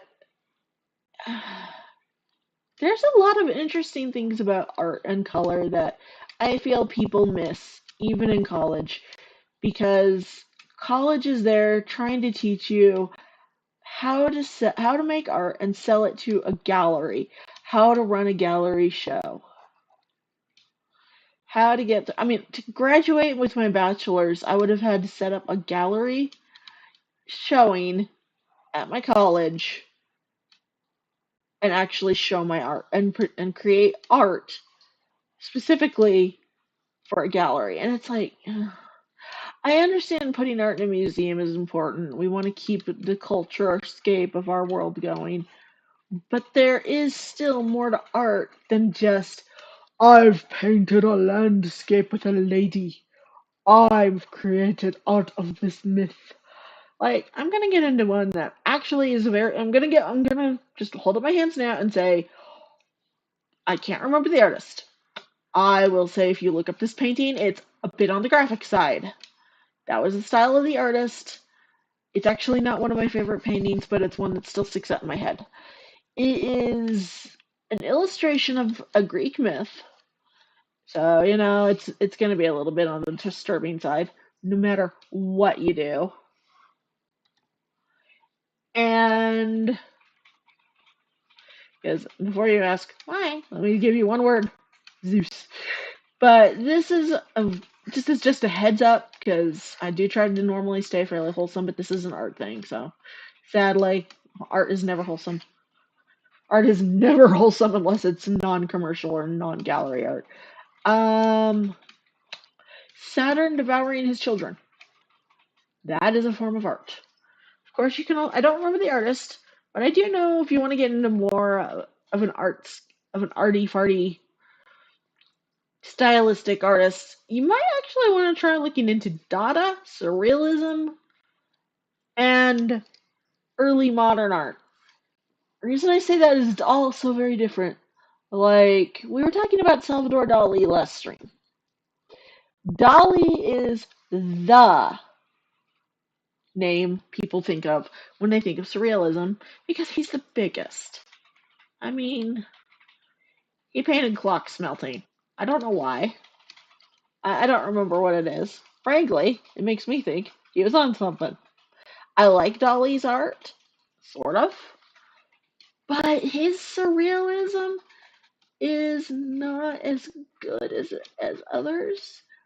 My favorite my favorite art piece is actually we'll call it a sculpture. It was a sculpture, considered at least. Duchamp. He took a urinal from the 20s, turned it on its side, signed it, and submitted it to a museum as the fountain. That is a perfect example of surrealism in a three-dimensional space. You take something normal and you put it in an abnormal situation. Another example is, I don't remember this artist. Ugh, this is why I didn't do well in art history. But she did a cup and spoon for tea lined in fur. Was it functional? No. Was it art? Yes. Modern art was actual postmodern surrealism and all that. That was all a response to World War I and World War II because people thought the world was falling apart. So things like Jackson Pollock and Dadaism and abstract and everything, a lot of art is a response to the stimuli and the work and the environment the artist is in. I draw a lot of, well, let's go with it. I draw a lot of my characters and I draw a lot of fan art. I'm not against fan art. I mean, fan art is a huge compliment in my book. You get fan art. Dude, someone likes you. Someone wants to draw your characters. Someone likes what you do. I have yet to see fan art that was okay. I'm sure it exists that there's fan art that's meant to be trolly, but if you're getting fan art made, dude, you've made it. If you're making fan art, don't be ashamed. You can still make good art. You can do fan art and make art. Personally, I want to draw. I like to draw what I draw. If I painted, I'd probably actually paint things like flowers and landscapes because I do like doing those things. I just don't do it that often because I have no point. I don't like doing backgrounds on my character art because I lean a little more towards concept than at times than I do art. I don't background as much as I should because my backgrounds are terrible. I'm still working on that though. And there are technically I can paint with clip. I should paint with clip. It is clean. I don't have to risk myself with CAD red. I don't have to use phthalo, and that's also another dangerous color. Thanks, Bob Ross. You gave us dangerous colors. I don't see a problem painting really with digital art. I can do it. I don't want, I'm sure. I've never tried it. Maybe that'll be a stream. Try to do a Bob Ross tutorial or something. Although I would have to figure out how to do Bob Ross without getting copyright strikes. I don't know. Oh no. Or I could sit there and just paint. I mean, you'd still hear me talking to y'all, but you'd get to see how I paint, sort of. You'd get to see me do digital painting, which is a lot different from just what I do. I don't know what you call this. I don't think it's painting. I don't use the proper brushes for painting. I don't. I have a lot of opinions. However, there is always the chance that I may use this as an art sample. This is how my brain works when I'm arting, by the way. That's why my color theory was so gotta do it, show it, blah blah blah. And this is why I explained it as I go. Because if you notice, the dark and the mid-tone help bring this highlight in, bring the light layer in, and it doesn't look so. And you can shade with the blending tool in such a way that things don't look like absolute chunks. I sadly look like I've blown chunks all over the page every time I shade, so I give up on looking tidy. But shading is not always tidy. I mean, if you look at shadows, they're not always tidy. Someone's hair is always out of place. Nothing's perfect, nothing's clean, nothing's whole. Which is probably why I like Dada. Dada art! Oh my goodness. I know, I'm talking a lot about art history and art, and actual art, not digital art, which is art. I loved Dada. I wasn't around for the movement, and I kind of wish I had been. Kind of glad I wasn't. But Dada art is a whole different beast because you got into, let's see, oh goodness, how do I best put this? You got plays that were basically the governor's wife, and she would walk around saying, potato, turnip, casserole, meter, radar, bubbles. And that's the art. She's not even doing anything. She's just walking around saying random nonsensical things. And that is what Dada is, actually. Dada is a response to World War II in particular. And it's just a saying the world doesn't make sense anymore. What's going on? What is. And that's something, if anybody starts saying, okay, boomer, okay, here's one. The boomers gave us some of our art history. You want to go into the boomers? Andy Warhol. If you like pop art, you've just insulted Andy Warhol by going, okay, boomer. I don't care for Warhol. He was kind of a twit, if you ask me. Just, not my type of personality. Not my style of art. At least his. I like the giant comic book pictures, okay? Those are brilliant. But I don't like Andy Warhol. Don't start me on Warhol.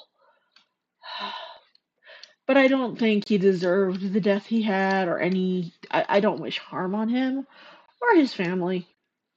But that art. He was a pop artist, which is popular art. He also made movies, and I want to know what it says when you're just filming when you're just filming. Oh gosh, Empire. When you're just filming the Empire State Building. That's it. That's the art. 12 hours, the Empire State Building. Nothing else. People walk by, that kind of thing. That happens. That's it. That's the art. That's the piece he made. That's one of his pieces of art. That's not. And Kai has seen a funny.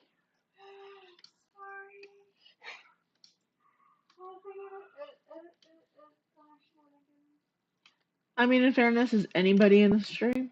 Probably. Are they talking? No.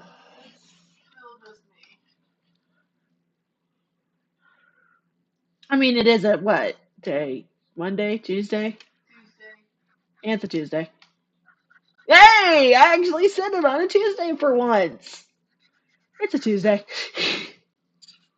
People will watch when they want to watch. People will watch probably on Sunday. If they haven't watched it all and listen to me chatter about color theory while I just also talk about art history and art bull crap. Yeah, I said crap. I am in a mood. And anyway, here's the thing about the hair. The shading has blue in it. That's what I'm getting at.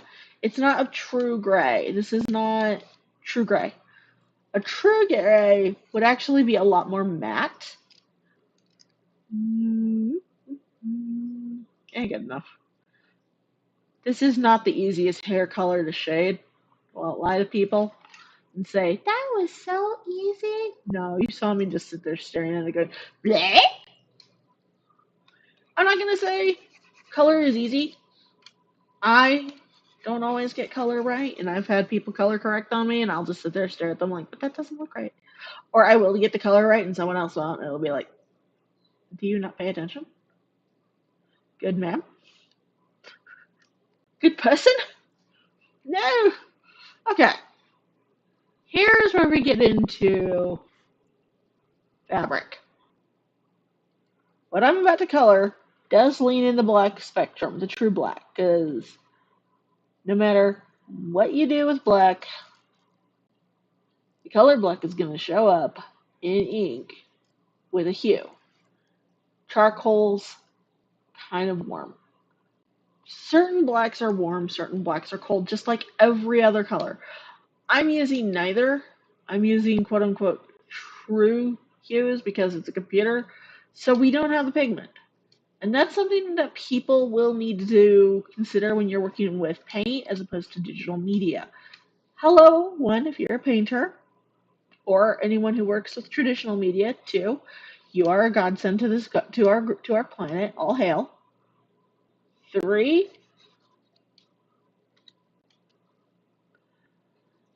some things are not going to appear in traditional media, just as some things are not going to appear in digital media. Translate as you see fit. I am currently doing gray. Here's the thing.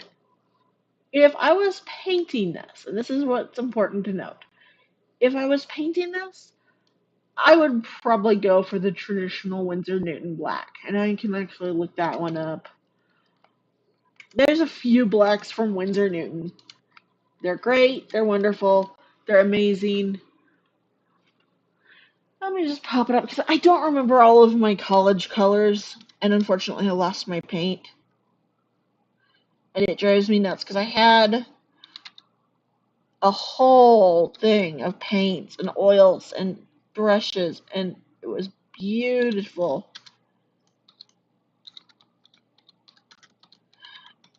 And then I moved and I lost it all, and I am just so annoyed because I had a wooden box that I stored my paint in that I got from my uncle, and it smelled so good.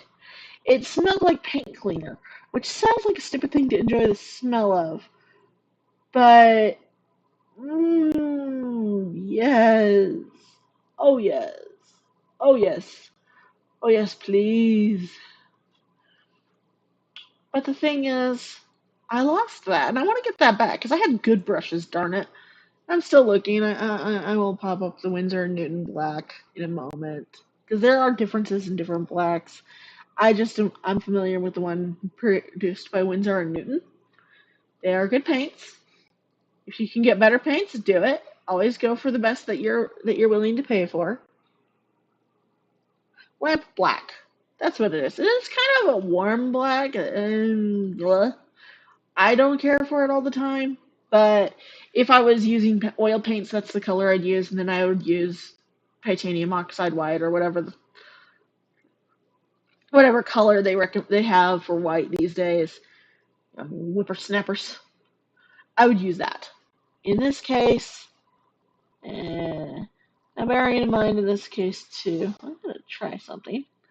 I'm experimenting with color, and my spouse is having the teehees.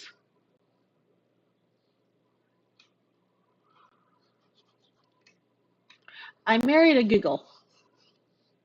I didn't marry a crow. I married a giggle.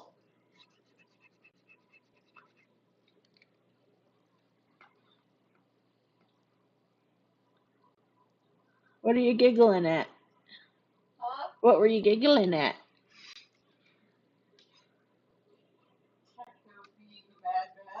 Ah, she's watching a stream with a megalomaniac. That sounds legit. Wait, you married a megalomaniac if you wanted teehees.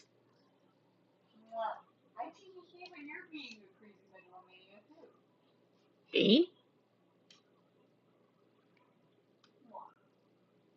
Huh. And now we're getting into a tertiary, just for a good example, because I've been using a lot of primaries and neutrals. Gold is a beast to get right. Ah, I know, I shouldn't be whining about the color gold, but I will. There is no true decent gold without going to a picture of a gold item and color picking all the shadows, and you're not going to get it right. I mean, I won't lie. If you try to go out and pick the color gold and use your mouse and be a smart person, it's an option, but it's still not going to look right, especially if you're working with non-natural lighting and whatnot, or a non-natural piece like I'm working right now. Gold is an interesting color because of the metallicness. It's kind of a brownish.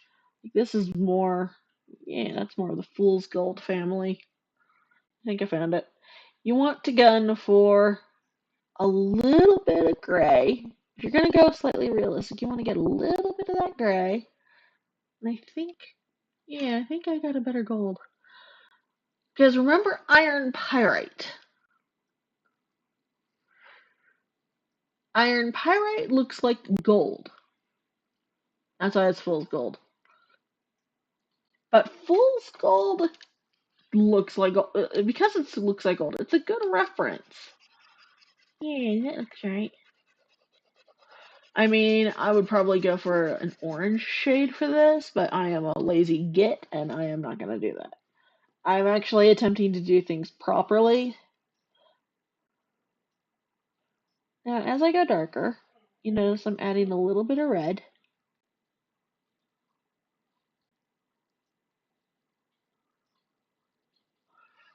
But I'm keeping the color still less than saturated than I might for, say,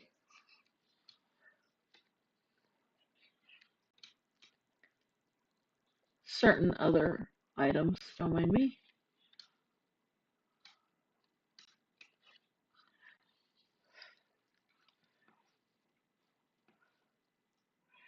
And that is because gold, again, one of those trickier colors to mix. Because you can't go too dark, which I almost did here. You can't go too light.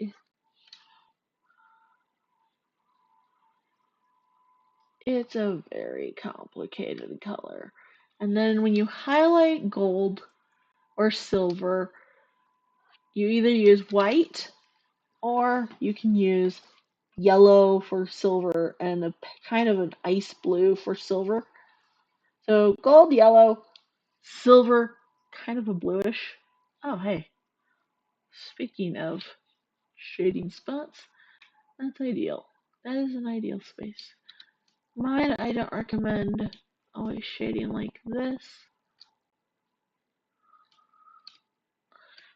That's simply because it doesn't always look great.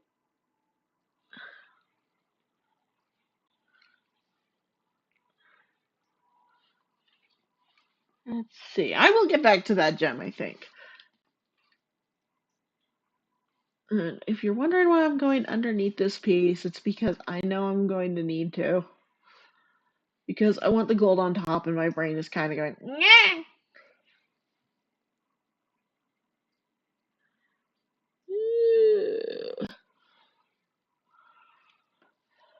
Okay, this has been a color that's been really hard for me to learn. When you work with colors, there is a video out on YouTube from Tech Connection that says brown is dark orange. Not if you're going for a good brown. He's not wrong. I'm not saying he's wrong. He is right. It's a shade of brown. I call it poop brown because it's so ugly. It's ugly. Look at that. Here, I will make it easier to see. That is technically brown, and that looks like. Mm, Oh wait, that's too. That's too red.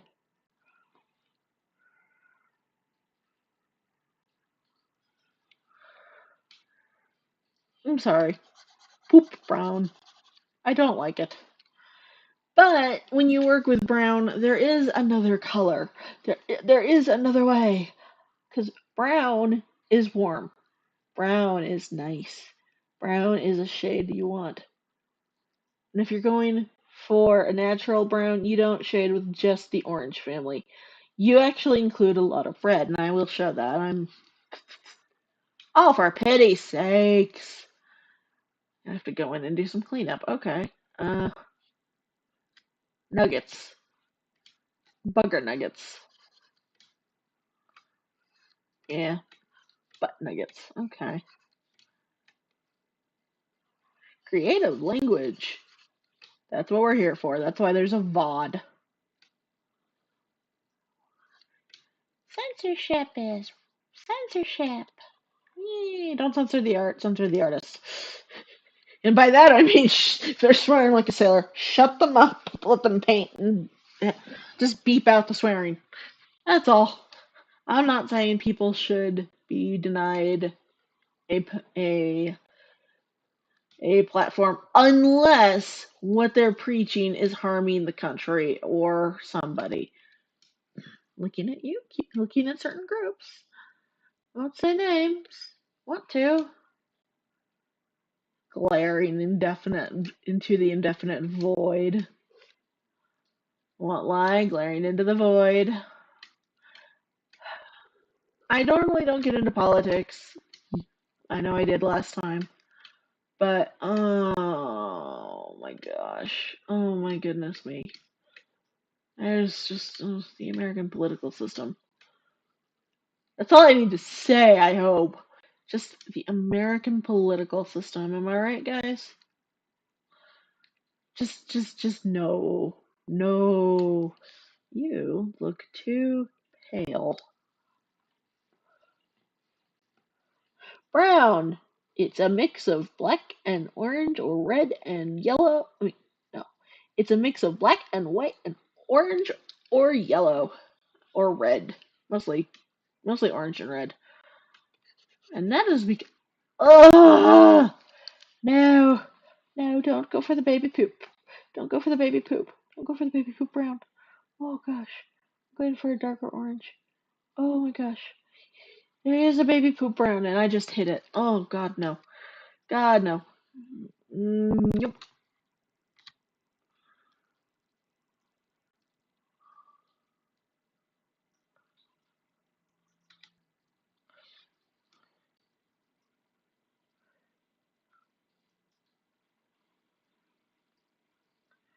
Eh, please, please, no baby poop brown. I don't like baby poop. There is a reason I use baby poop for certain color names, and that is because that is the color of an infant when they go poopy, and I don't like it. It's a very ugly color, and I've seen it used on buildings and whatnot, and it's like, no, no. And unfortunately, I did not grow up with sane people. I grew up with people who use terms like baby poop yellow or baby poop brown, baby poop green, no, pea green. There's just certain colors that just have repulsive names, and they're warranted. They really are warranted.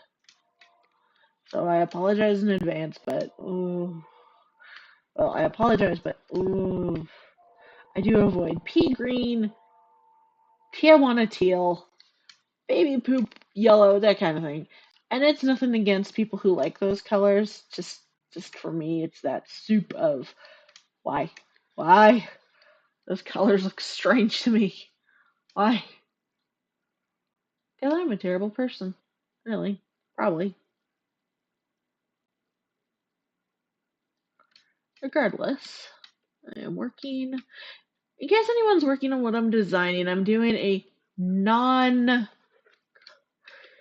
I basically turned a character from a video game into an OC, and in so many ways, and I'm doing the design, and he is freaking stunning so far.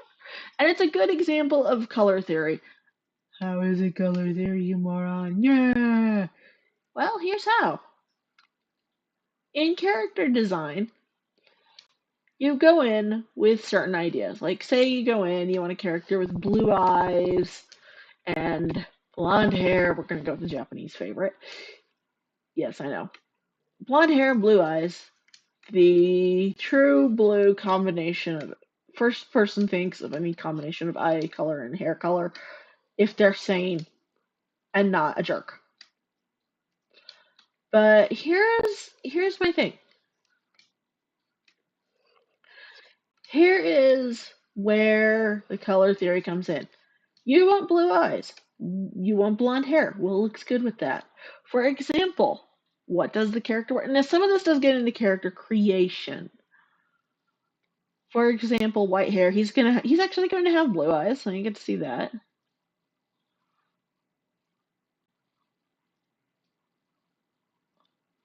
Oh my.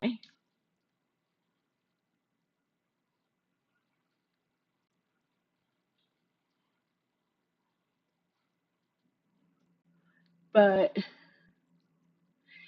it's that, oh gosh, what's the best way to put it? Oh god, this is hideous. The hair is not doing so good off this. Okay, I'm gonna know what I'm gonna have to do. Yeah, it's gonna drive me nuts if I don't fix it. Yeah, you guys get to see my process. Basically, art. Art is this. You're always experimenting.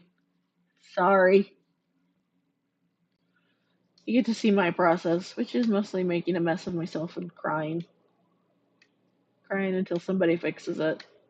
And then nobody fixes it, so I fix it myself. But yeah. When you're designing a character, you're usually going through what do they like? What do they look like? What is their status? What is this? What is that? I have characters that wear complementary colors to their hair and eyes. I have a blonde hair, blue eyed character. I am that person. But that would be my cinnamon roll Yoli. She leans more, you'd be surprised here. Prefers neutrals or red and gold and black. She is a blonde. She actually looks really good in red. It's a case of that is the color I was working with, and I was just like, this looks really good. That was actually a case where I did not go in expecting to put red on her so much. Originally, she was an albino, actually.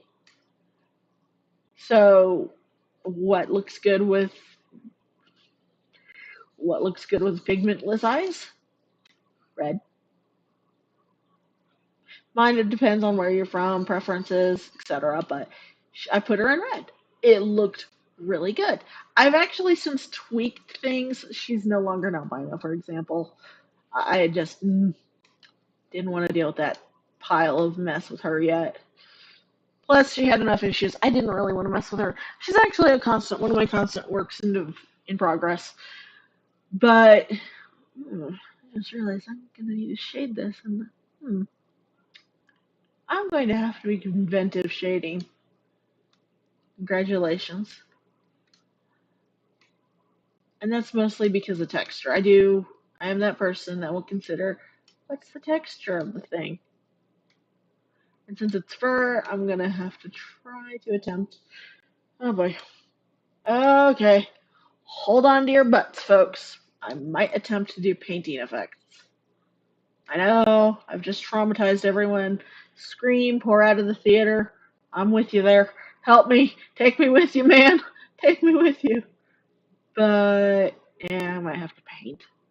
Oh, Fuddruckers. I like painting. That doesn't necessarily mean I'm good at it. Congratulations. Bonus feature. Bonus feature. And lead fits. That's a thing. Okay. Here's the thing. It's a warm colored fur. It's not the fanciest fur. But, and goodness help me, I'm going to be experimenting in a moment. Okay. Give me a moment. I actually need to darken my canvas. Do I want to use? Uh,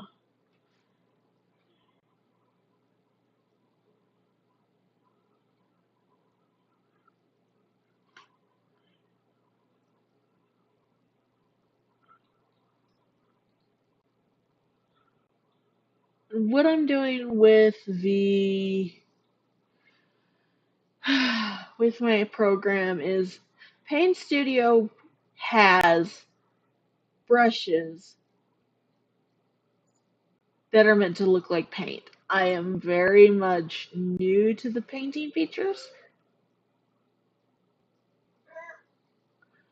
So it is a case where I go, okay, let's see. Is there oils? Is there there's gouache. Oh, there's gouache. Okay. Okay. Gouache is good. That one looks good actually. The gouache looks good. Okay. This is a medium I'm not too good at. I am not terribly familiar with. We're gonna experiment, folks. When I was in college,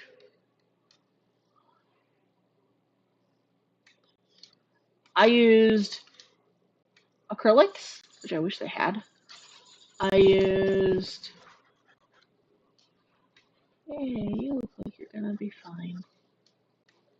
I used acrylics and I used oils.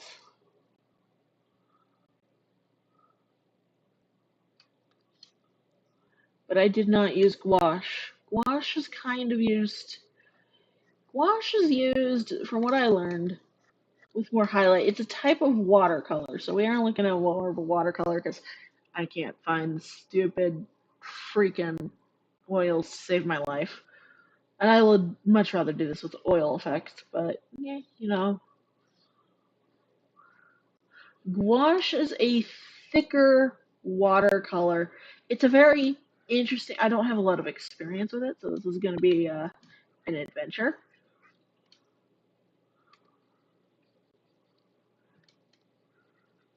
But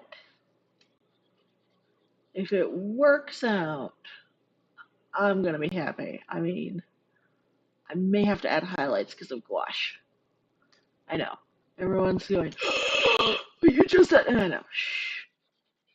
I'm experimenting live with a color theory video. Here's the thing with the color though. You notice the color actually works with the base color.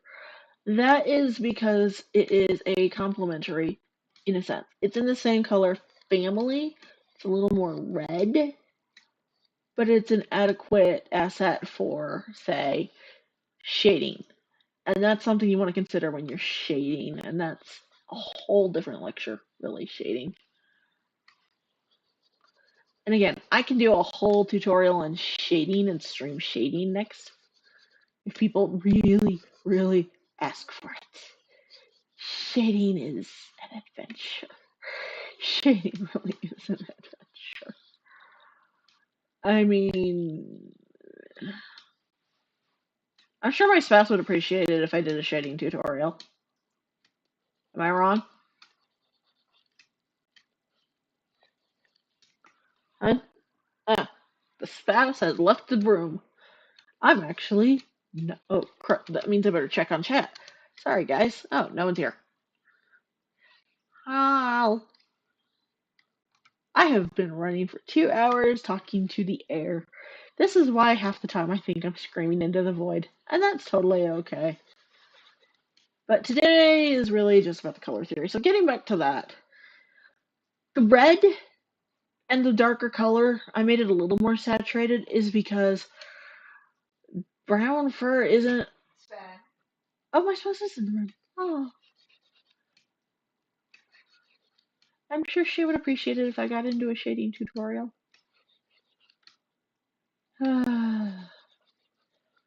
This is complicated. Shading, I mean. At least the way I shade is both easy and complicated. It works. It's kind of ad hoc. And the cat is fed by machine. All hail the robotic overlords, such as the algorithm. But anyway, yeah, the reason you want to add a little brown is, I mean, red to your brown when you're shading is because brown is one of those tertiaries dash natural hues. It really ought to be considered a primary because you can mix brown, but it looks like absolute bollocks compared to a real life photo. That's my opinion. I mean, people have pulled off brown like a boss, and I envy those people. Yeah, I'm gonna be doing some highlights here. I think I'm gonna have to do highlights for this. I know. I can hear the from here. I know. You're all terrified. I am too. With color in this case, I am also experimenting, so don't be afraid to experiment. Just don't show me anything with neon pink and neon green. I can't look at those. I have to watch out for my spouse, who might burn her eyes, get a migraine, and then turn into a raging pain and suffering crow. And I do mean raging. She does not do well. She has to sleep it off, and I usually get annoyed. Not at her, but just at the fact that color combo. Why don't people consider migraine triggers? Yeah. I mean, that is actually something I'm gonna say. If you're not sure if somebody has a migraine trigger, ask, please. Be good little stars. Okay, so maybe you're on my galaxy and you're on my little stars. Meh. You're all still my You're all still my booze. That's what I'm getting at here. That's all I'm trying to say. You're my booze. You're my stars. You're my followers. You're the people who watch what I make. You're the ones that I do this for. The people who actually want to see me draw. I mean, I still don't know why, but hey, if you're enjoying it, why not? And like I said, I'm pretty sure most people put on something to do and like make dinner or something, which I'm fine with. It's like, yes, I have made it. I'm a mediocre podcast at best. I don't mind that actually. I'm happy to do streams with like no topic at all, or do a stream where I design something and then do an auction. I don't know. I'd love to do. more interaction since I think that's what people enjoy most. And that's actually something I do want to include up on this channel is interactions between me and the people who watch. I want people to look and go, oh, good, this person is streaming. I'd like that. I'd like to make sure I make people happy. I kind of picked up streaming drawing because it looked like fun, and it is. I like it. I mean, I need to line up on this shading. Yeah, just a little bit. I do really enjoy coloring and arting for you guys. So even if I do implode, and I apologize for that profusely, even when I do seem to implode, I'm actually really happy that you guys like what I do and people come in and people want to watch. People want that, oh, hey, what are they doing? Like, I may one day just sit there and go, I'm going to take a commission and then you get to watch me stream it. Ah! Oh, God, don't do that. I want to be a fun person to listen to, talk to. Unfortunately, I don't have a lot of. I need something to make me, so I don't talk so good. Nine sprechen the English.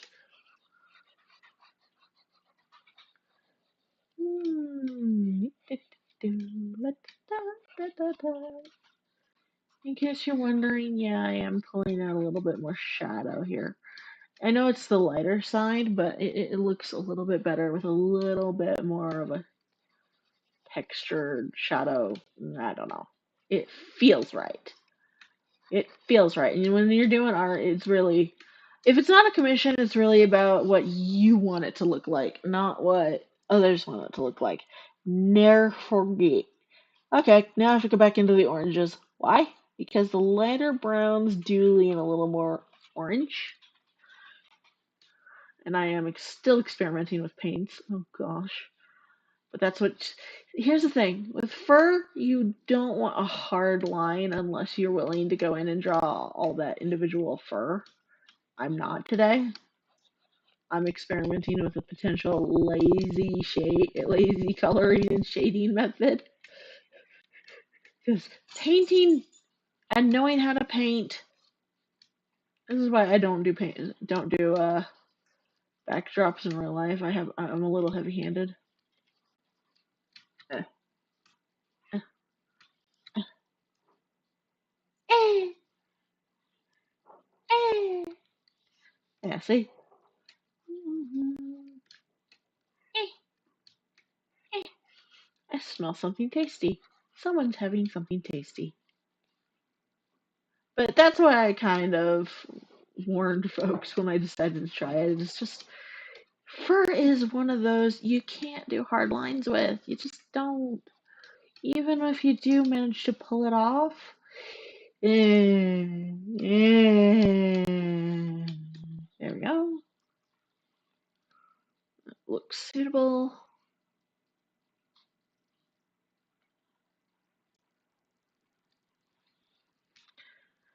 Let's see, on this side, the shading is different, and I'm getting into shading, so I will stop there. But I do have to note, shading on this side is a little bit different. As for this outfit, how often I'll draw this guy, I don't draw my characters too much like I used to. That's why I've been willing to go into a little more complicated, because one day I'd like to commission art, and I need to have reference of some kind. Well, okay. As for color theory, okay, now we need to actually need to bleach it a little bit, and a little scurry back to the red. And the reason I'm doing that is because,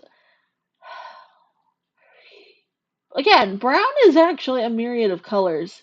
If you look at people with mousy hair, it is a type of brown. It is a brown that's got yellow, kind of brownish in it. Silver, actually. Mousy hair has silver, so I actually do have grays. It's part of being mousy haired. It's not brown, it's not blonde, it's just mouse. Squeak, squeaker, squeak, squeakin'. I don't care if I just said chipmunk. I mean squirrel. I'm a mousy colored little rat. Am I doing a face reveal? No. A face reveal will come if I actually get enough subs. You know your duty now. Want to get a facial? Want to see me do a face reveal? Get me subs. Get me people to interact, and I might actually do it. And you'll all get to see my cute little kitty kitty face. Or my kitty kitty ears. I may do a stream where I just draw a cat. I don't know. You'll all know within a few days. Because I am able to start picking up, by the way, on my streaming again. So that's a nice thing. And now I need to do the super nice, fine details that are going to be an adventure in patience and tolerance, and my ability to not sit there screaming internally every 5 seconds. Go me, go me.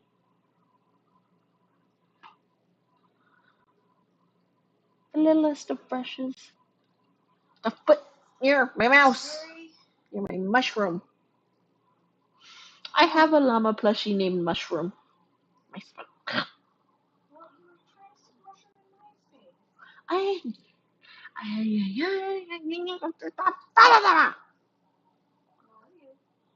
I will, I will, I will have Mushroom sad face you.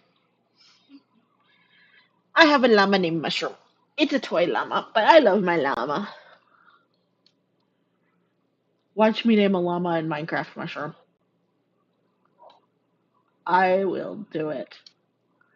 But speaking of Minecraft, I am waiting for the lush caves and the dripstone caves to be added to the biome list properly, so that you can actually get it rendering in a normal world instead of a single biome world. The real question is, unart related, would anybody be interested in a side series let's play of the new Minecraft update once the lush caves and the dripstone caves are in the world gen? Because while mountains will be fun and nice and big, and I love mountains, and I love the lush caves and I want to live in one. And I have no problems murdering the wandering trader just to get his llamas. That is the only way to get those llamas, and I want one. I want two. Mushroom needs a friend.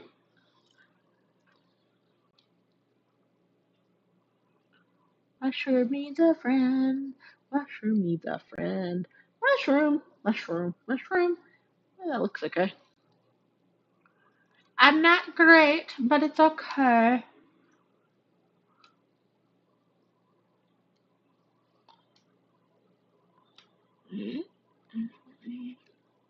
What I'm doing here is stray light does sometimes hit fur.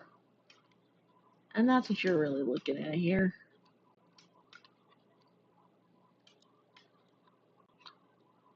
The reason I'm going in so hard with some of these is... Ew, that looks bad. There we go. I think that looks okay. I won't know until I get to the right size. So, y'all are about to see just how big this image really is. Yeah, actually, that fur looks really good. Hey, hon, look at the fur. Nice. I've pulled something off with a painting style I don't know. Hey! Hey! No! Daylight come and I get things right. Day, day. Oh, sorry. I started singing, and I don't think that one's in freebase. Okay, here comes an adventure. Blue or indigo? Indigo or purple? Purple or indigo? What color is indigo? The answer may shock you. Eh. Indigo is kind of a blue-purple. There it is. Right there. That's indigo. It looks purple in one eye. It looks purple in one way, and it looks blue in another. And it's actually a very good color to use for iridescent, or when you're looking at making a color on a character, a little bit, not the typical stark raving blue. And actually, that indigo is way too bright, so I'm going to grab a darker shade of indigo and pop that in to look better. There we go. He's a good boy. But indigo is one of those colors that is actually in the rainbow, but is not generally featured well on things like color wheels. But it's a color to keep in mind. And the fun part about indigo is you can shade it with blue or purple and it will look fine. It's one of those interesting colors like, oh gosh, taupe. Oh gosh. Taupe, chartreuse. Those colors are so interesting. But indigo also kind of has a history in that indigo is an extreme, blue especially actually, is an extremely hard color to make. That's why we had to have colors like Egyptian blue in the old days, which is, we had to have melt down and use lapis lazuli, which is dangerous. It's beautiful, but it's dangerous. Don't do it. If you get a lapis lazuli pigment, please get a recreation. Get a repro, not the original when it comes to toxic colors. There's people that do it. Super Ray Dizzle covers them. The person might be selling them on eBay. For the love of goodness, if not that, just look for repros for things like CAD or Vanta Black or some of the other toxic colors because they've been outlawed for a reason. You need to get the legal versions, man. Those are repros. I actually am totally for repros because it's a safe way to use a color and it recovers some lost, highly sought after colors. Like, well, lapis lazuli is a repro, and it's a really nice one. I've seen cinnabar, I've seen vermilion, both very nice reds. You really got to see colors. Looking at different shades of color and seeing them compared against each other, it's a really great way to look and learn different shades. And what that does, here's the thing. I've been saying learn shades this entire stream. I've been introducing indigo as one of those shades. It's actually its own color. It's I don't know. I don't know the full story. It's like I don't understand it. People are weird. Here's what I advocate. Shades. Look at colors together. Look at a dark purpley blue versus a dark greeny blue versus a true blue. Look at the shades on Wikipedia. If you're not sure of a color, then for say example you want to use a yellow or gold and a red. Look at the colors. If you need to, create a side swatch, tackle colors like tossing the combos together. See what looks good. Don't be afraid to experiment, but do the two colors on two separate layers. If you're smart, if you are a smarter being than me, 'cause sometimes I don't, and I won't lie about that. But you want to experiment.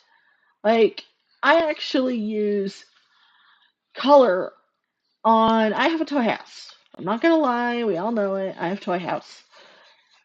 Yeah, I'm one of those. I'm on toy house. I will giggle at that. But I use different shades in my characters, and this is actually a color theory trick. I don't use it in just art. Color theory is good for all kinds of things. Decorating your house, it's good for picking the right shade of paints for painting, or it's good for choosing an outfit. Believe it or not, color theory is really something everybody knows a little bit. It's not just used in art. People just don't know how to apply it to art. And that's a whole different beast. I mean, if I was going to be going into a proper full colors, I would not be good at it. I'm good at the basics. I'm a noob. Well, I'm not a noob. I've been drawing. I won't lie. I've been drawing my entire life, just about. I got into it because I liked art on Nintendo Power envelopes. I am a noob, okay? I am a scrub lord. I have done original stuff, mostly landscapes, but I can do original stuff. I just don't like doing it unless it's a landscape because people are hard. I had to do a self-portrait once, and oh God, art school. Why did you hate me? I loved you. Why did you hate me? But here's a lesson. Another thing about colors, how they work. With the green, this was nice and vibrant and bright. On the white, this looks dark. And I'm okay with that, actually. Let's see. How do you look? Oh, gotta get there. That's something with color you need to remember. Different colors will show differently depending on your background. And here's a painting tip. When you see me working on white, in at least Clip Studio Paint, which last I heard was on sale. I don't know if it's still on sale, but oh gosh, do I advocate for getting Clip. What I say is very important. How colors play with the background does affect how it will look. So if it looks good on one, take off your color layer and see if it looks good without. Like this indigo here. Indigo usually, what I've done so far is actually neutral tones, including the brown.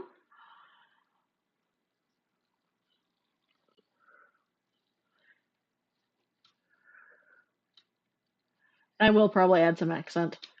Eh, but it looks different between the colors. That's the thing here. Like here, it pops. You see more of the bluey purple. Without my tacky green, it looks more of a, well, blue. And that's because of the way the light reflects. It doesn't look like it's reflecting, but your eyes are picking them up and kind of bouncing off each other. So the green and the darker hue is bringing out more of the color in a different way than the white is. So some people may gesso their canvases a different color. I always got told white. If you make your canvas, make it white. And I had to learn how to stretch and prep a canvas on a frame. Don't do it. Buy your canvases. It's a waste of time to do it yourself. Unless you enjoy doing it, you're good at it. Unlike me, who should have just been allowed to buy their own canvas. Because I'm not good at making canvases. Gesso, sure. Assembling the canvas? Lord help me. Anyway, that's all I'm saying. When you gesso, uh-oh.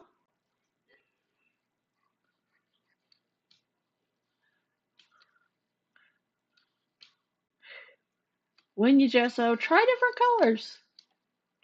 Say you're going to work on something with a snowy background. I mean,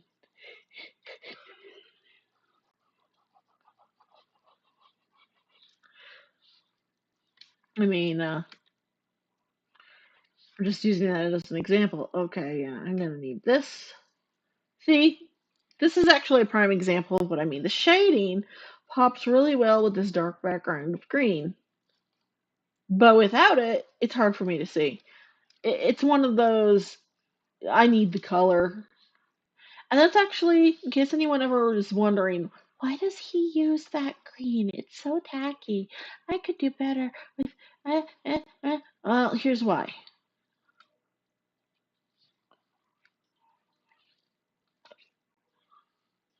That's why. It is a matter of this helps. Congratulations.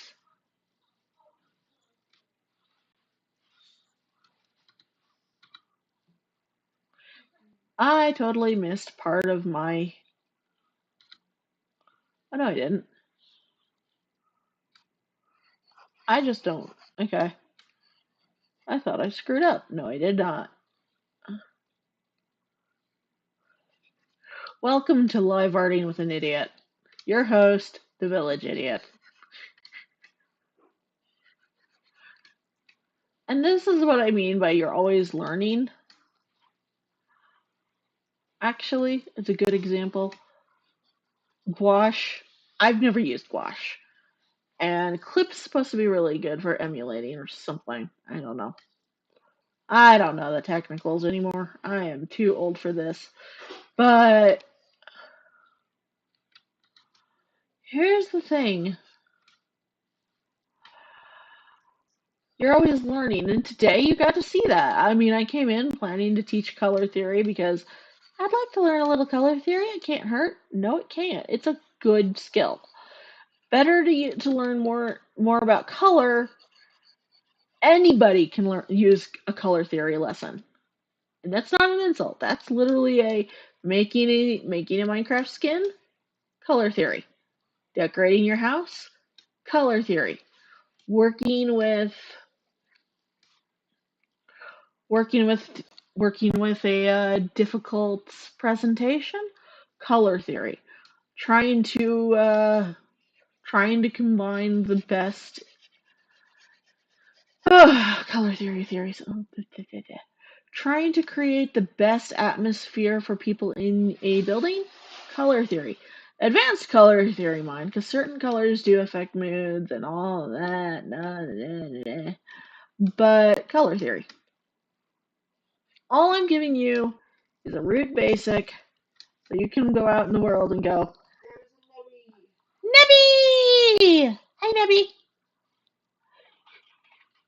There's a people!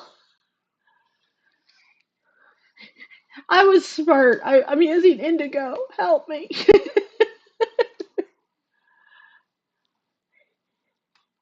But, yeah, basically, you never stop learning, is all I'm trying to say.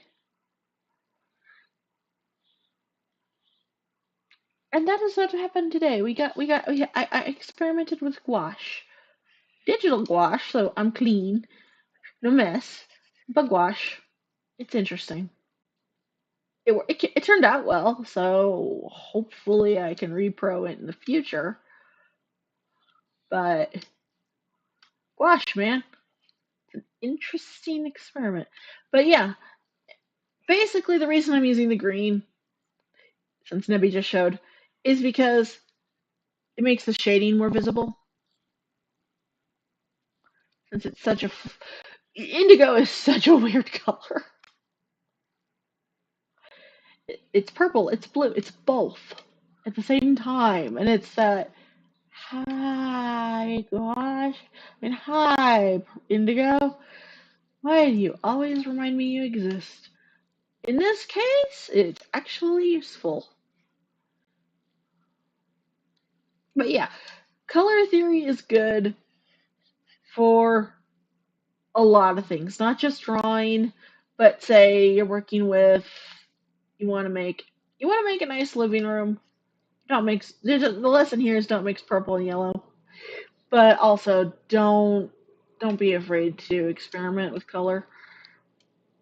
I've been asked before, how do you manage to visualize color the way you do? Um, that one is something I think I can finally answer here. Yay! Welcome back to the galaxy. I worked out what to call my followers. But that's something with color to remember is one, it's going to be funky. I actually like indigo. It's one of my favorite colors, I won't lie. Two, okay, right. How I visualize it. I will mentally look at the color wheel, look at the color that's in the block, or I will look at the image and I will mentally go over the shades of color I know, and then I try to get as close to that as possible. So for the indigo, this is me just eyeballing it off the color wheel. I know it's an indigo because it's from around the blue and purple range, right in that cusp. So I know it's a indigo, it's a good indigo. As far as, and I do actually plan to add detail to this dude's a noble. He deserves all. He deserves this special treatment. But that is one of the reasons. Hmm, hmm, I'm going to experiment with something. But that is one of the reasons why I kind of pick up on color a little bit. Is I had a class, okay? I'm going to complain. I had a color class, and she makes us all buy these sheets of chalky color hues in a rainbow to use for projects throughout the class. And what the lesson there was is we were using all of these shades, and because we learned these shades, they're now in our color vocabulary. So expanding, what I'm saying is I have a really crazy color vocabulary, even with not looking at more natural hues like I probably should. I use a lot of color shades that are kind of nuts. In that I will sit there and go, if I see taupe, I need to actually look up the color taupe. I'm really curious about it. I think it's a pinkish. But like I will watch an artist channel and they'll start painting and I will look and go, "Oh, there's the difference." And that's something that is very pretty much color theories. If you hold two shades together, and that's why we actually get those demo sheets, those little demo with different shades next to each other of paints. It's so we can see the shades, because individually it's a lot harder to see the shades. But if you have a mental palette in mind, or you can visualize different shades for a palette, that really is useful. That's why I always suggest study color shades. If you know a website like Color Lovers or Design Seeds, go for that. That is some good stuff right there. Good stuff. Good stuff. So that's a good site, actually. Highly recommend Color Lovers if you're looking to expand your palette, because if you look at Color Lovers, there's a lot of different color palettes, and they're a lot of fun to work with. I've actually sat there and gone, "Hey, people, I've." Then this was something I used to do on Toy House. Is there's threads where you can ask for just random free stuff, and I sat there and went, "So color palettes, those are a thing. I would like some. I want to see if there's any that are fun to experiment with." And that's the thing with color. Play with it. Oh come on. Gosh, gosh, gosh, gosh. Oh wait, I didn't change the shade of my pen. I'm paying attention, I swear. But that's something to mess with. Is a color palette challenge. Actually, I might do that. Thinking on it, that would be a fun thing to do for a stream with folks. Help with color theory lessons. I may want to do a color challenge stream.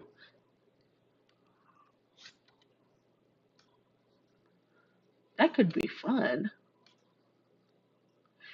This is how I think out loud. I might actually schedule another stream. Is my spouse is in the background going, "Wait, what? You mean you actually plan?" Yes, I can plan. Sometimes I have a brain cell. That's been a joke actually. We had before I broke my brain last time and had an implosion and then just fell over dead. And freaking out, which I still apologize for profusely if anyone saw that. That's not that is not turning out the way I want it to. That is the wrong size brush. I'm experimenting with gouache as a highlight. Go me. And this is why I'm always saying learn. Again, this is me learning. This is how I learn. Doing. I'm a little bit of a kinetic learner in that way. Yeah, that looks good. I mean, you can't smooth it without the blending tool, but yeah, I can work with that. But yeah, that's all I'm saying is learn your colors. Take a color challenge. Pick up a palette and try some colors you never use, or just save palettes, man. Just having palettes on hand. I have a friend who stores palettes because she likes colors. Do that. That is actually a really good way to see color, because seeing and learning color is experiencing it, working and looking at shades, keeping color palettes, all that good stuff.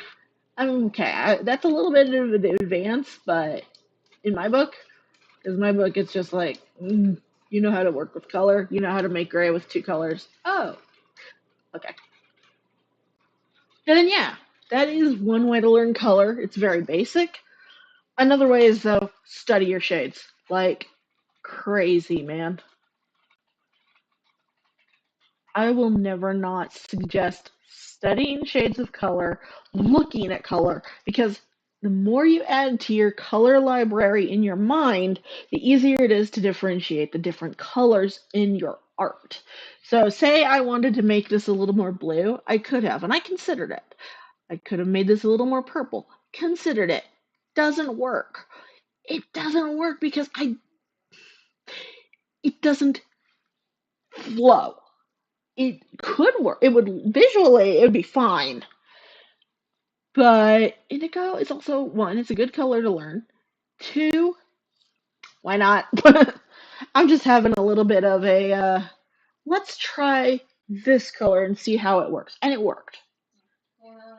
Yo. The Suez Canal is blocked. What? Some giant container ship got themselves stuck. Well. Every tug, it seems like every tug in the area is trying to fucking pull these guys free. And we've learned some news. The Suez Canal is blocked. As for why his neck is wearing a red turtleneck, that is an undertop. Does it have sleeves? Probably not. Did I want it there? Yes. It looks nice. It looks black. Yeah, that's what it's supposed to look. Okay, you said red. I'm mentally shot. This is normal. You might want to correct yourself. I don't think The neck is black, not red. I am a Dorcas. I am not smart right now. Well, okay, I am smart right now, but I'm just kind of la la la. I'm just going along. Okay, I do have an idea, and that's something I may do to emphasize the color lesson. If anybody is wondering, because I know it's been spotted throughout, although the first hour was literally just me prattle, prattle, prattle, prattle, color. I am happy to do a color challenge uh, stream. If anybody wants to see a color palette challenge.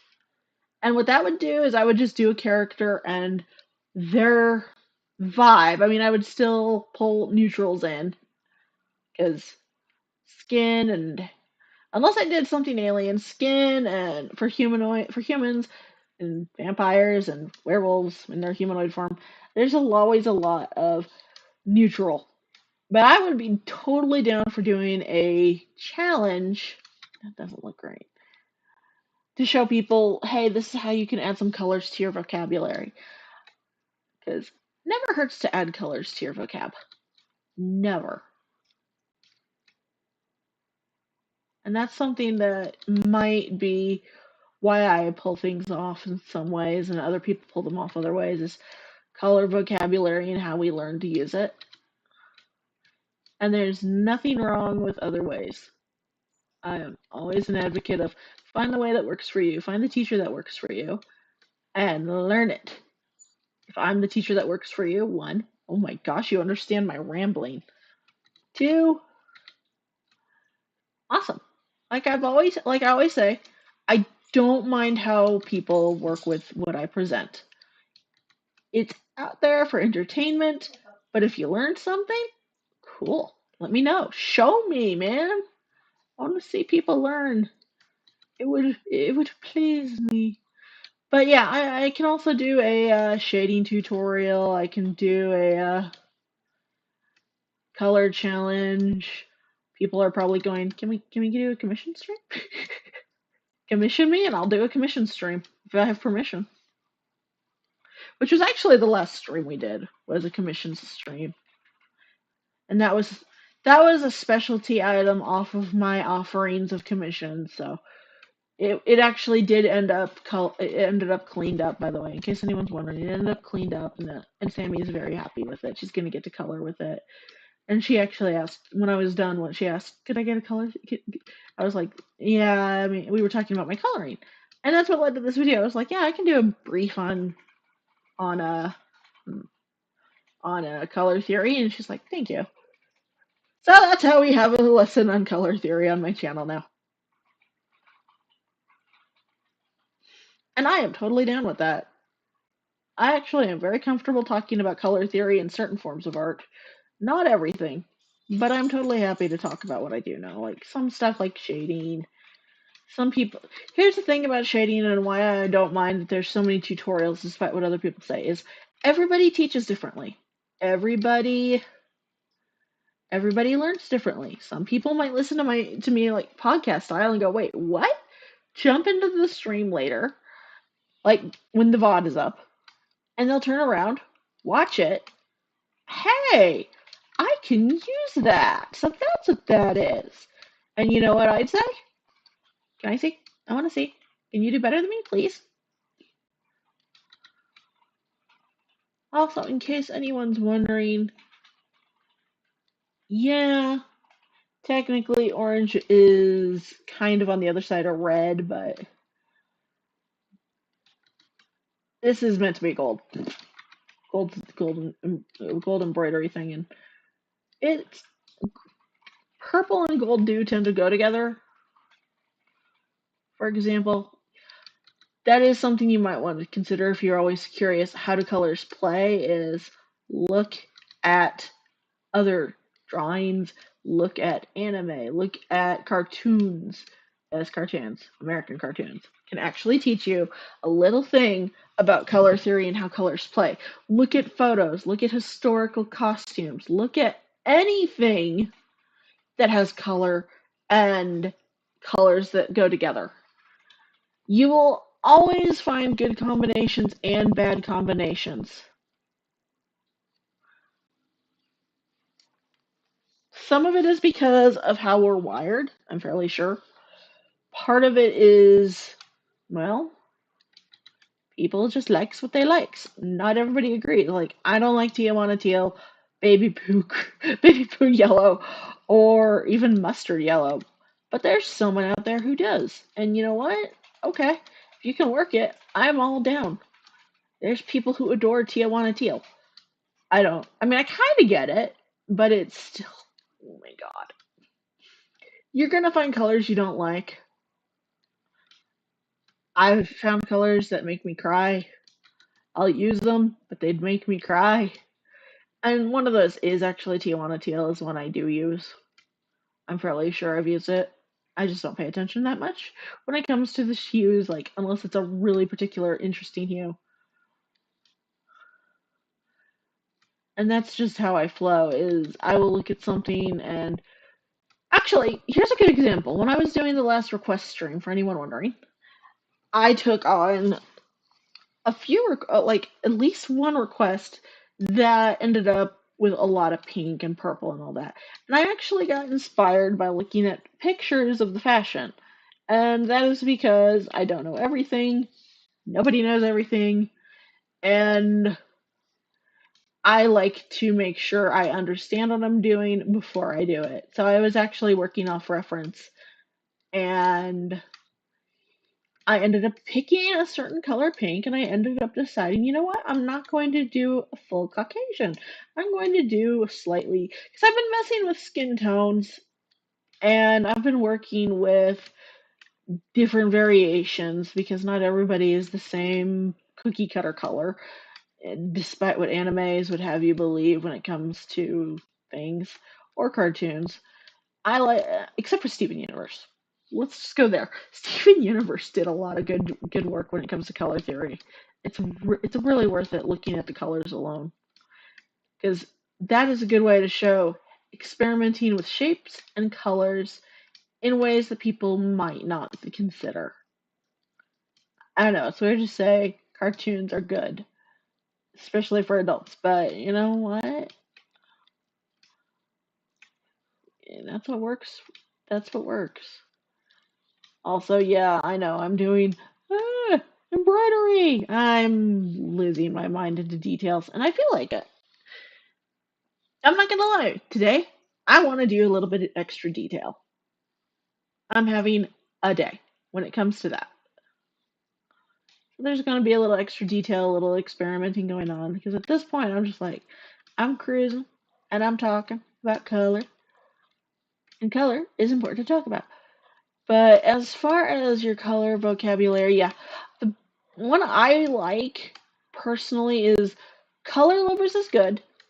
They're good for like if you need to pick a color palette for an outfit and then throw it at a colorist, especially because then here's the thing: if you take commissions or you take requests or any kind of art for others, you could totally ask for a color combination from people and then challenge yourself to make a design around that. Like say somebody gives you a lot of browns, swamp monster, or an earth elemental, or a dragon. Don't laugh. Brown dragon. Make it look like a lizard, or an obsidian cat theme. There's ways to use even the most hideous of colors. And trust me, I've seen some colors that they were a thing, and I'm willing to try them because working with color, you got to look at shades, you got to look at palettes. Color Lovers is good for challenging yourself or challenging others to make something for you. Design Seeds make me happy. And I'm going to explain why Design Seeds website is so happy for me. They work with vibes as well as the color combination. They had one palette that was a bunch of different colored carrots, and then they had the colors for the carrots without the shading on the side as a reference for you to pick and to use as inspiration in drawing. Were you expected to draw the carrots? No, it's a color theme. So you could have, say, carrot theme, or you can find nature theme, and it is so good. Whereas Color Lovers, you have to go in, you have to go, you can type in a search and go, okay, I want galaxy, or I want llamas, or speaking of llamas, mushroom attacks. Not my choice. Mushroom attack. But I should add a llama to my things. But yeah, that is something that is pretty much I recommend is Color Lovers is a good way to learn color, master color, experiment with new colors. I'm not gonna clean this at this. I'm not gonna. No, that's gonna annoy me though. It's something you know is going to annoy you, but you're like, I don't want to color it, but I have to color it, but I don't wanna. I'm gonna do it. I'm gonna do it, of course. I'm a stubborn git, but uh, uh, why, why, father? Why do you deceive me? Okay, there it is.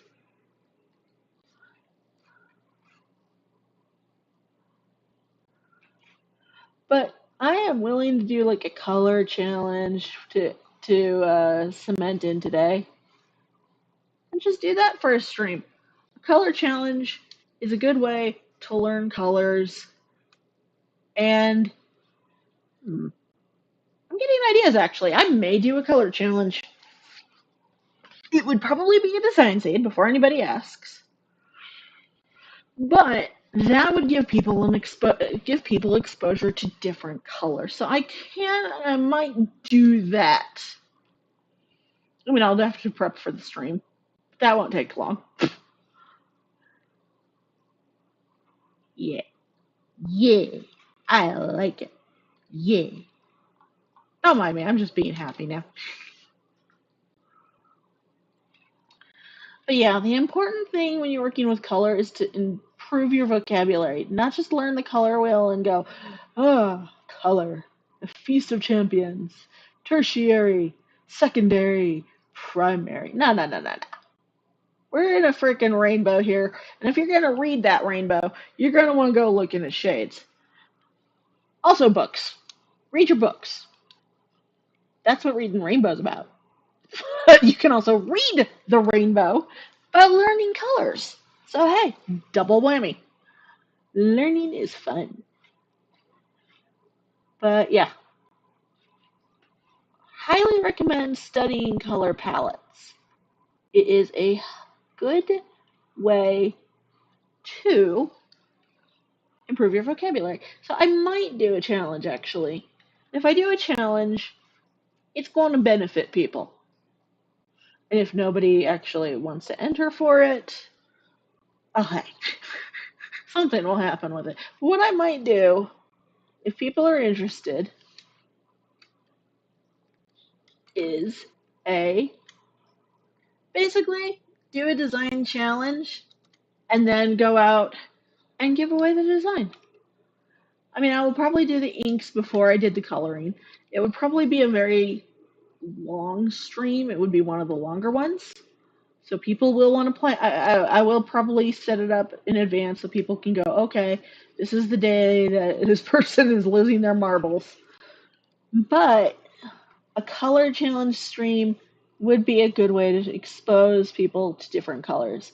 And I might even ask someone to give me a color palette, possibly my spouse. More revenge for murdering them in Among Us, I'm telling you. Am I wrong? No.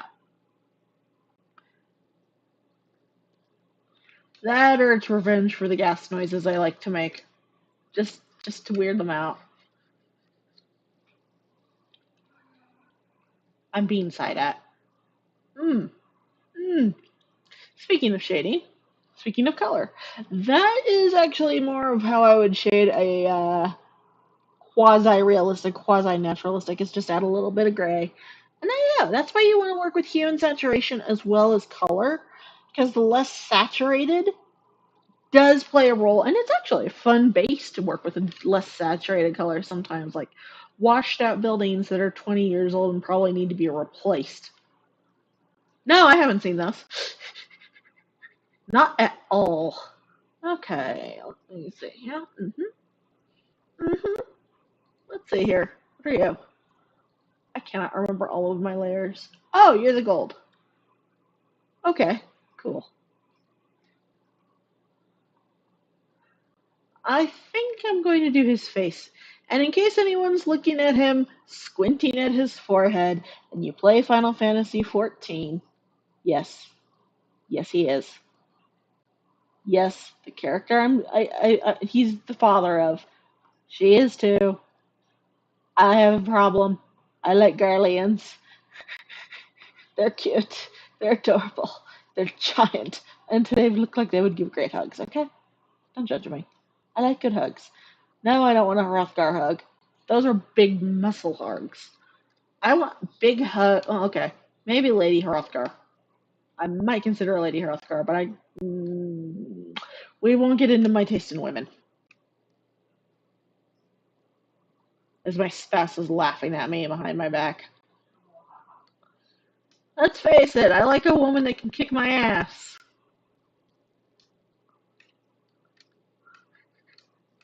There is nothing wrong with that. I just like the idea of a lady that's stronger and bigger than me. Don't snicker at me. You're snickering.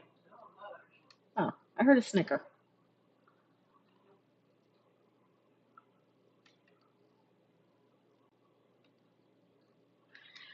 And this is why I clean as I go. Instead of taking a phase to just do cleanup. That way I don't forget it. But I could do a color challenge, design something for the color challenge, get a palette from someone, and then give that thing away. If people would like that, and I think they might enjoy having a new character, I am happy to do it. I might even do it as a sailor scout. That could be fun. Just a magical girl design. Magical girl. Do some magical girl. A magical boy. No, I don't want to do a magical girl. Do a magical girl design. Make her cute. I don't care. But that's the thing, is do it as a color challenge and then go. So I may run over to Design Seeds before my next stream and do a color challenge. But I would definitely prep the line art before I started the stream because, yeah, I take about 4 hours to do I mean, I take about 2 hours to ink alone, and this stream has been going about 4 for just color. I do color slow. Oh, goodness. I've been going for almost 3 hours. My streams are getting longer. But this one's mostly educational and partly not. As usual, it's filled with the usual. Okay, this is going to be my color theory test because I chose some freaking interesting colors this time around. Brown, gold, indigo. Here's the colors that could work. And this is where you get into some of your art lessons, kids, because it's not just color theory when you're working with coloring something. You also always have that vibe of you've got to have a focal point, something to draw the eye around the picture. And even though in fashion we don't have as much of a focal point, I mean, if you wear a snarky t-shirt like I do half the time, then you're wearing something that has a focal point on it. Like, say you have a shirt that says there's a 99% chance that I don't care. That's a focal point. In this case, the gem is the focal point. So here's the thing. There are many gemstones I can pop in there that would look okay. And this is where this kind of outfit is interesting. If I had colored the rim in silver, it would have been interesting to add, say, a fire opal or some kind of tourmaline that's more of the gold or amber. Although, actually, amber might still look okay. It would definitely blend into the gold. Wait, no, it wouldn't. Okay, I'm gonna get into amber. Amber is more of an orange and a brown. And let's get into amber. Amber does not show on my green. And that is not amber. Amber is one of those that is a very careful dance of hue saturation and color. I won't lie, it's an adventure in what you're doing. And I think this looks like a good shade. Nice. And what I'm doing is I'm just doing the amber as an example. I will probably color over this in a different color unless it looks really good. Because this is, I've never done many yellow gemstones or many gold or amber or any of that gemstones. I am not good. I am not familiar with them, so this is another. I'm going to go whole hog and show you just how color theory can work with character design and all that. You know, it's the test portion of the essay. There we go. That does not look good. That is not amber yet. As you may notice, it's not amber yet. Actually, I think I need. There we go.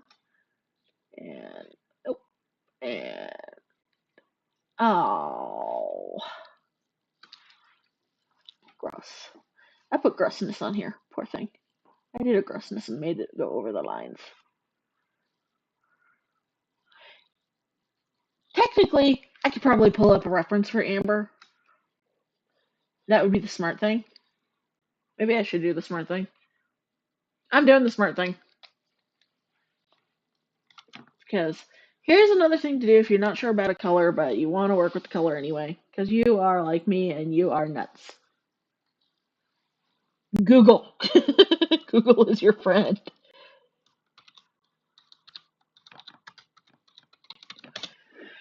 So, if you're wondering why my mouse isn't moving on the nice little picture, it's because I'm looking up pictures of amber. Because I want to make it look right. Oh, I made it to what?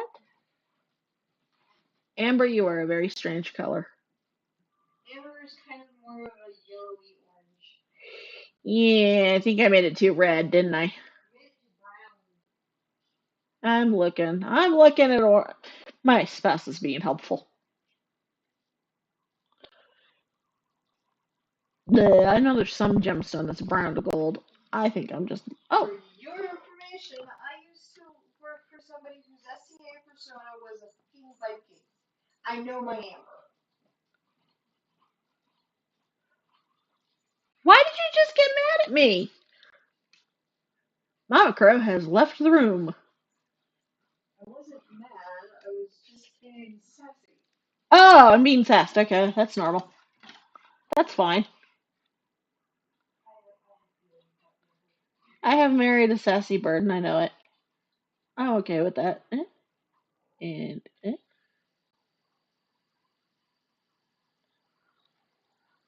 I'm experimenting with my eraser for a moment. Oh, there we go. Give me a moment. Nice thing about a clip is you do get different. That looks fine. You do get different brush features, and they're actually really nice to work with.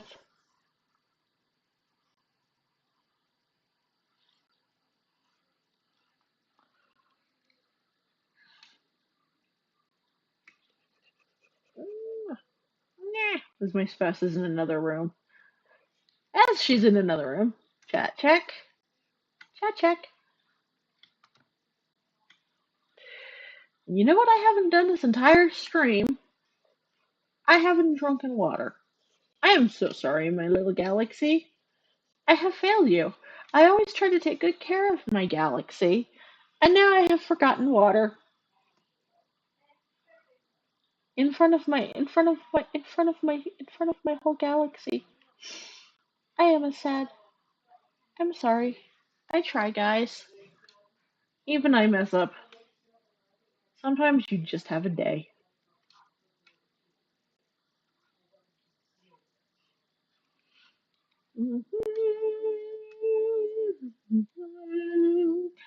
Don't mind me. And I am now bebopping along again. Amber, yeah. But this is why you experiment all the time. You don't stop trying. You don't stop doing. You don't any of that. And I feel like I could do a bit more orange. A bit more orange. A bit darker. That's a red. Is there red in that amber? I am looking at a reference in case anyone's wondering why I'm going nuts. It's because I'm looking at a reference and I've never colored this. I won't lie, I have not colored amber before. It's working. I actually might like it, which yellows and warm colors are not usually my thing. I'm a winter person. I'm cold and wintry and oh, I see how it goes. Okay, and ding ding ding ding. No, no, wait. There is a way to work with this. Nyah! Ah! Don't give up.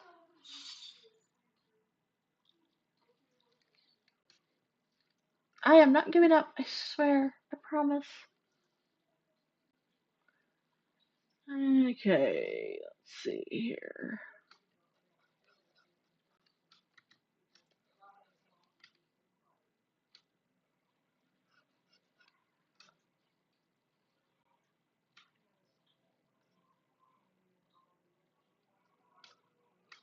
Let's see here.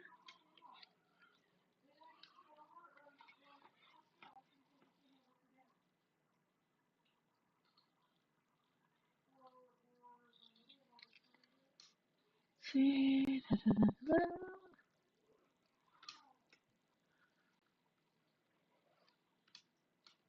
There we go. And as a casual reminder, my little galaxy, even though I'm being stupid right now, drink your water. Drink your darn water. I insist. Daddy Star insists you all drink your water. Make sure you get hydrated. Don't be like Daddy Star, whatever you want to call me, and forget, because I am a moron and I admit it, despite what my spouse says. And there we go. I think that would be it. And this is why I'm not getting the colors right.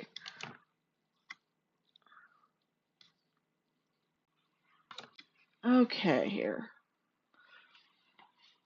All right. Amber, not an easy color. Am I going to give up? No. You all might be here a while, but I'm not giving up.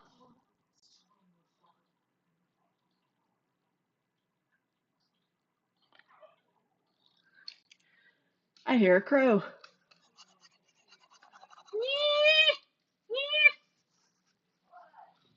Just yeah, yeah. I'm making noise at my stream, and this is the benefits of living with my spouse. You what? I am being noisy. I'm misbehaving. I'm being Hero. I have a friend named Hero, and they misbehave all the time, and I encourage it. So I misbehave too.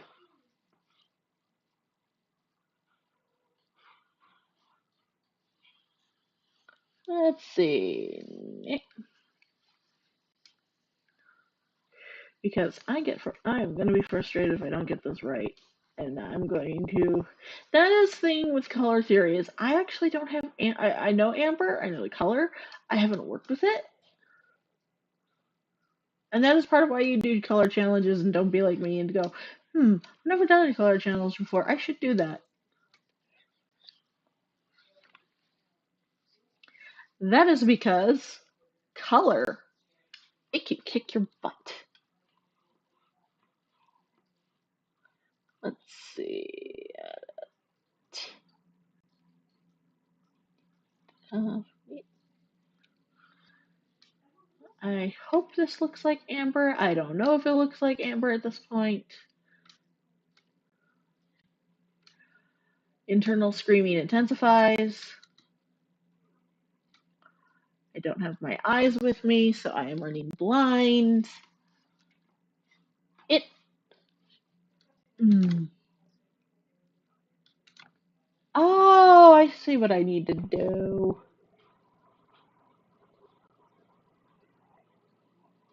Add a little more red.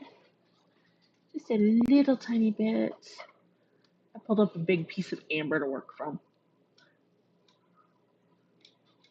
That way, I have a visual. And that's how you work with colors you're less familiar with, actually, is pull up a visual of the color. So if you know it's a gemstone, pull up examples of that gemstone.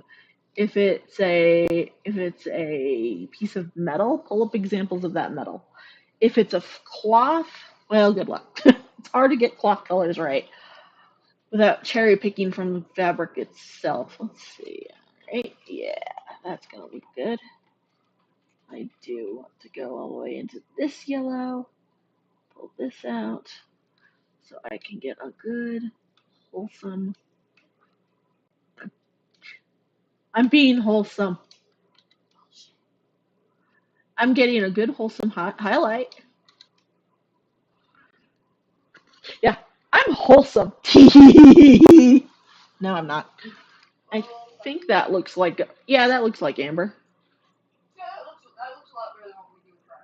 Now I have to go add now I have to smooth that out, and then I have to add what the effects amber has, because I'm trying to be good about things like that. And amber looks like it has areas where it's like if it's broken off, it's got dark flecks.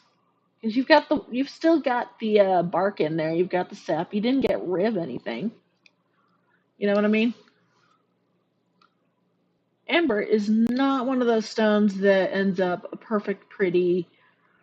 From what I'm seeing, amber does not look like it ends up a perfect, pretty smooth unless it is extremely polished. And I kind of like the idea of a slightly rougher stone. I'm a nerd. I want a piece of amber one day. Fight me. Amber is just one of those pretty, pretty stones. And it's funny because amber is not my favorite color, but the stone is pretty, so it's like, I don't mind. I wouldn't mind an amber. And there we go. How's that look? Oh, no, there's a spot that needs some fix. Needs some love. There we go. Amber? Yay! Now let's add some basic depth. Well, more depth. I really do need to add more depth to this. Because my spouse is just there like, it's gonna drive me nuts. I want to make food. I have not. I've only had breakfast today, so if I'm a little bit herp. I haven't been. I haven't eaten yet. I went. I had. I haven't eaten yet. So point.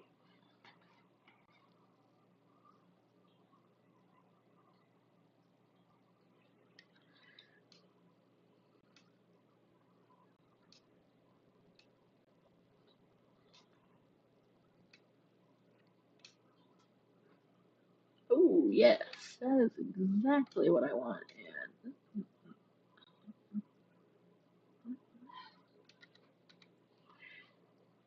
And again, my spouse is probably a better source for like amber. I'm assuming the amber worker was your godfather. Really? The dude that I worked for with, who made the sapphire ice cream. Oh, the crazy dude. He was a little bit crazy, yeah. He made saffron ice cream. Okay. Yes, saffron can be made into ice cream. Ooh. Ooh, I love the flecking of the dark spots. Forget perfect amber. Let's go for some imperfect ambers. I mean, if I get him commissioned, I highly doubt he'll have imperfect, the imperfections in the amber. I doubt I'll draw it again if I draw him again in it like this. But you know, it looked good for this picture. And I'm having too much fun with gouache.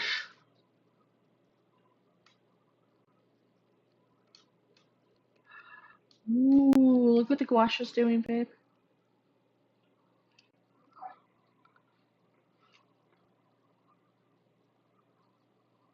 But yeah, I might do a color challenge just to emphasize one way to improve colors. And then I may give away some prizes. Art prizes! Because I still have the headshots from the head shop design thread. And I would like those to end up in a good home too. So what I can do is a design and then I can give away some prizes. Art prizes! I don't know how many people would show up for that. But it's something. There we go, because amber doesn't have that typical gleam spot. You know what I mean? That looks nice. I am actually stupidly pleased with that. That looks nicer than I expected.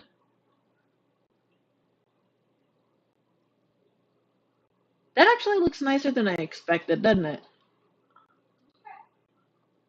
My spouse is just there like, you need to eat, you need to feed, and I am like, but arts.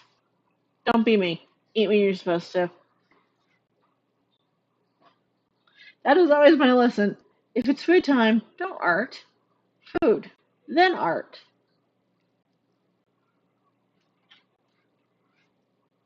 Don't be me. Be smart. Oh, wait.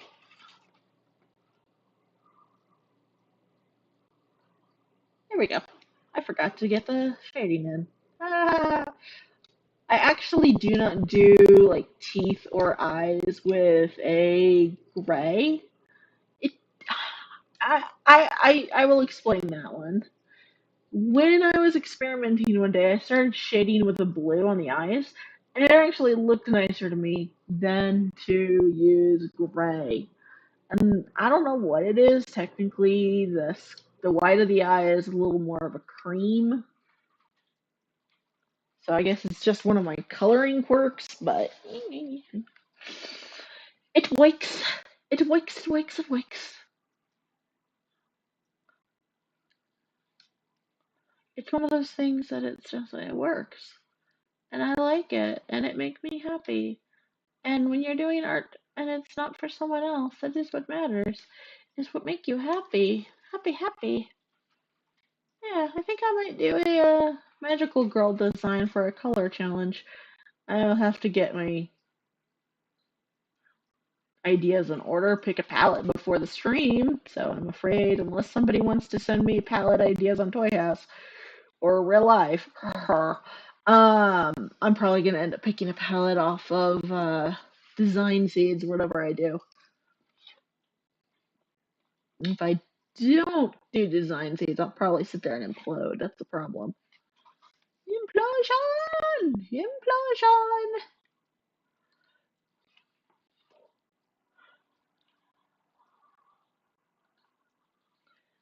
But I'm going slowly, man. There we go. And I fixed what I did earlier because it doesn't look right to just do that. I'm afraid past me was wrong. This is normal. This is standard procedure. I don't know if anyone's seen the game Mr. Prepper. It looks so fun. And I'm just like, can it be out? And it is out. I'm one of those people who's sitting there going, okay, bank. Okay, bank. I would like you to magically give me Biden bucks or monies. Even though stimulus, I personally hope we get another one in this country. It would be. Wow, that does not look good. A little more blue in that, and a little bit of a different brush. I would like to see another stimulus to get the economy rolling, but who knows if that's going to happen. I love my politicians right now. We've got good ones, finally. And this is just me being grumpy politics. I am sorry if anyone's offended. I am not trying to offend anyone. Please, us, government. Please, stop assuming you know that, oh, we don't need to help out anymore. Dudes, no. People are still suffering. People are still hungry. We're basically at depression level here, people. Let's just be blunt. I think we're in a depression. At least until this pandemic's over, we're going to be in a depression. And the government's just. I appreciate what Biden's planning to do. Once we've all got vaccinated, we're going to be out there having fun, going back to our lives. But we still need the help until everyone's vaccinated enough for herd immunity to go, I'm here and I've come to help. But I am glad about something. And this is going to sound weird. There was a quote from Ronald Reagan years ago. Now, Reagan was president when I was born, so that tells you how old I am. And it was, and it was Reagan's commentary on government. He believed the most dangerous phrase was, I'm from the government and I'm here to help. And I don't believe that. I used to. I used to be a little bit of an anarchist. I got over that. I got through that phase. That was just an angry teenager phase. But there is some merit to it. There is some merit to government stepping in and actually doing things. Like, if people are suffering, then it's the government's job to take care of the country. And they're not doing as much as they could do. And I understand the Republican side. I respect it. I have respect for it, but I don't agree with it. Mind, I am also a giant. Also, in case anyone's wondering about my color choice right now, this is not a color theory thing so much as a shading trick. I really should do a tutorial on shading, especially with how I shade. I feel like I should at some point. And if I do, it's going to be one long stream of me shading this stupid beach ball or something. There we go. Basically, color theory is working with color and seeing what works with what. Playing with different color combos. You're not going to know what looks good unless you play with different combos. That looks good. I likes it.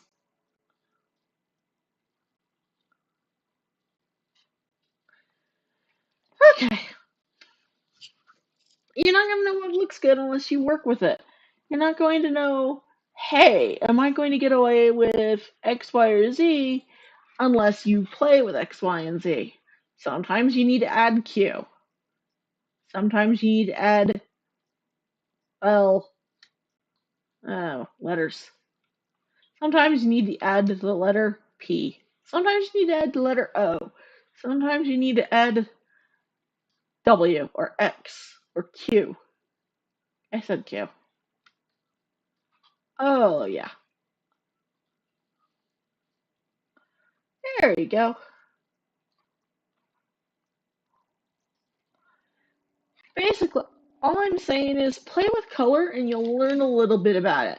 But it does help generally to know what colors balance off which. And if you're going to play with color, experiment digitally first. If you go in just a whole hog mixing colors in paints, you're going to get some pretty nasty stuff. Like, and I'm saying nastier than baby poop brown. And trust me, that's pretty impressive to pull off. I, meanwhile, believe. Oh, wait. I missed a spot. I've missed a spot. And this thing does get shaded at the same color as the eye. Purely because, I don't know. The game never gave us a decent color scheme for the third eye. Oh, wait. There's white there. Why are you white there? And this is my touch-up phase. But play with color. No, I'm not imploding. Play with color. Play with ideas is what gets you good color theory. You don't want to just sit there and go, red and blue make purple, or indigo. Green and yellow make olive.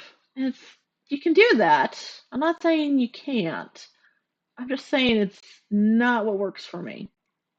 I guess is the best way to put it. Because what works for me may not work for you. What works for you may end up being what saves the world. Who knows? I could be wrong.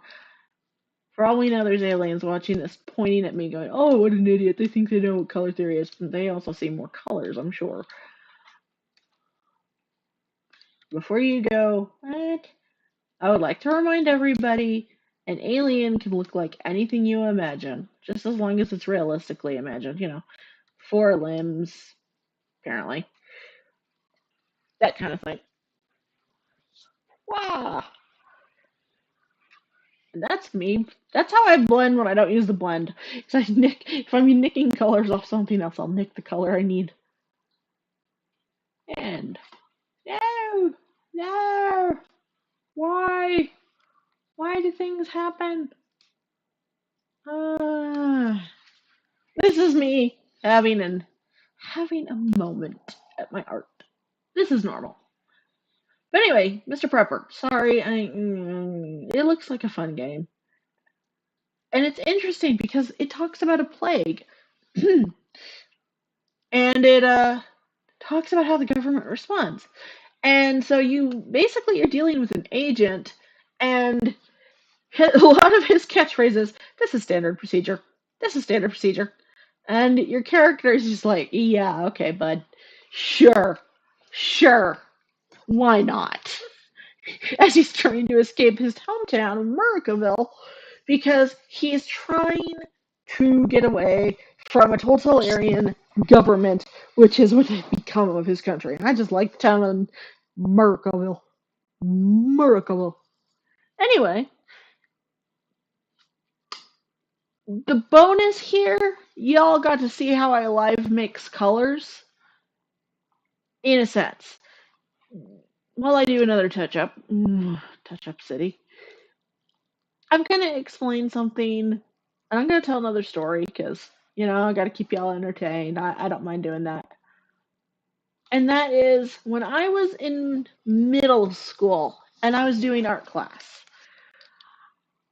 Someone explained, I think it was a teacher explained, how to do skin tones in acrylic paint because you use either tempera or acrylics in school because oils are not only expensive, they can be dangerous. And nobody wants to harm the development of the fragile little children. The children, the children. Think of the children. In that case, yes, think of the children because I could get into a thing with art supplies, but I, for the life of me, could not remember the ratios of what to mix skin tone. I always imagined it was a mix of white with a little red to make a bit of a pink, and that was it. Then somebody's like, no, no, you also want to add a little bit of blue and yellow and all this. And I'm like, what? So I tried it because I got it right once and I never got it again. I sat there trying to mix skin tone for days. It was a moment of pure middle school stupid. And this is also where I got into retro computers. So there is a correlation for me between retro computers and art. My middle school art class had Educator 64s. Me, how do I get this computer to run a game? Said the person used to the Apple II. Them. You type in ready, comma, 8, comma, star. Okay. And that was when I learned how to do, oh boy, how to do a Commodore 64 boot into a game from the disk drive. And I can actually explain what that command means now.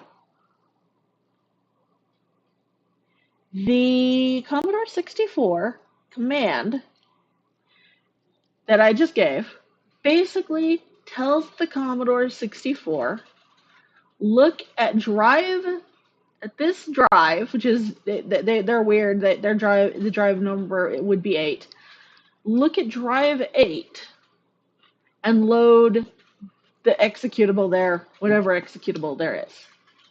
That's basically the command. And then it'll say ready again and run. And that is when you get the program to run. And then you sit there waiting for about 5 minutes for the game to load. It was meant for when we were done with our projects for something to do so we didn't start getting to be pains in the teacher's butt. And, oh yeah.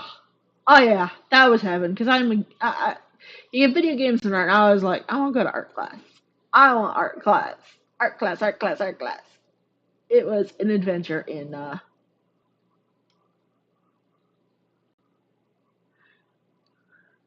what am I doing? Why, what does it look like? I'm actually adding embroidery a little bit over the lines because that's what looks right.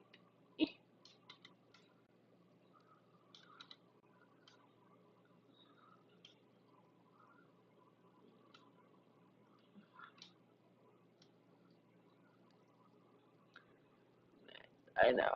I know. Why am I doing it? I don't normally do it. I don't know. I felt like it. I'm not ready to let go, man. Not ready. But I gotta soon. I know I do. I know I do. Don't want to let go of my galaxy. No. Actually, I do want to eat though. That's normal.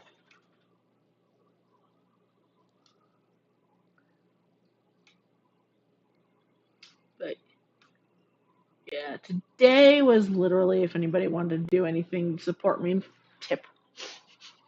My spouse can tell you where to send a tip.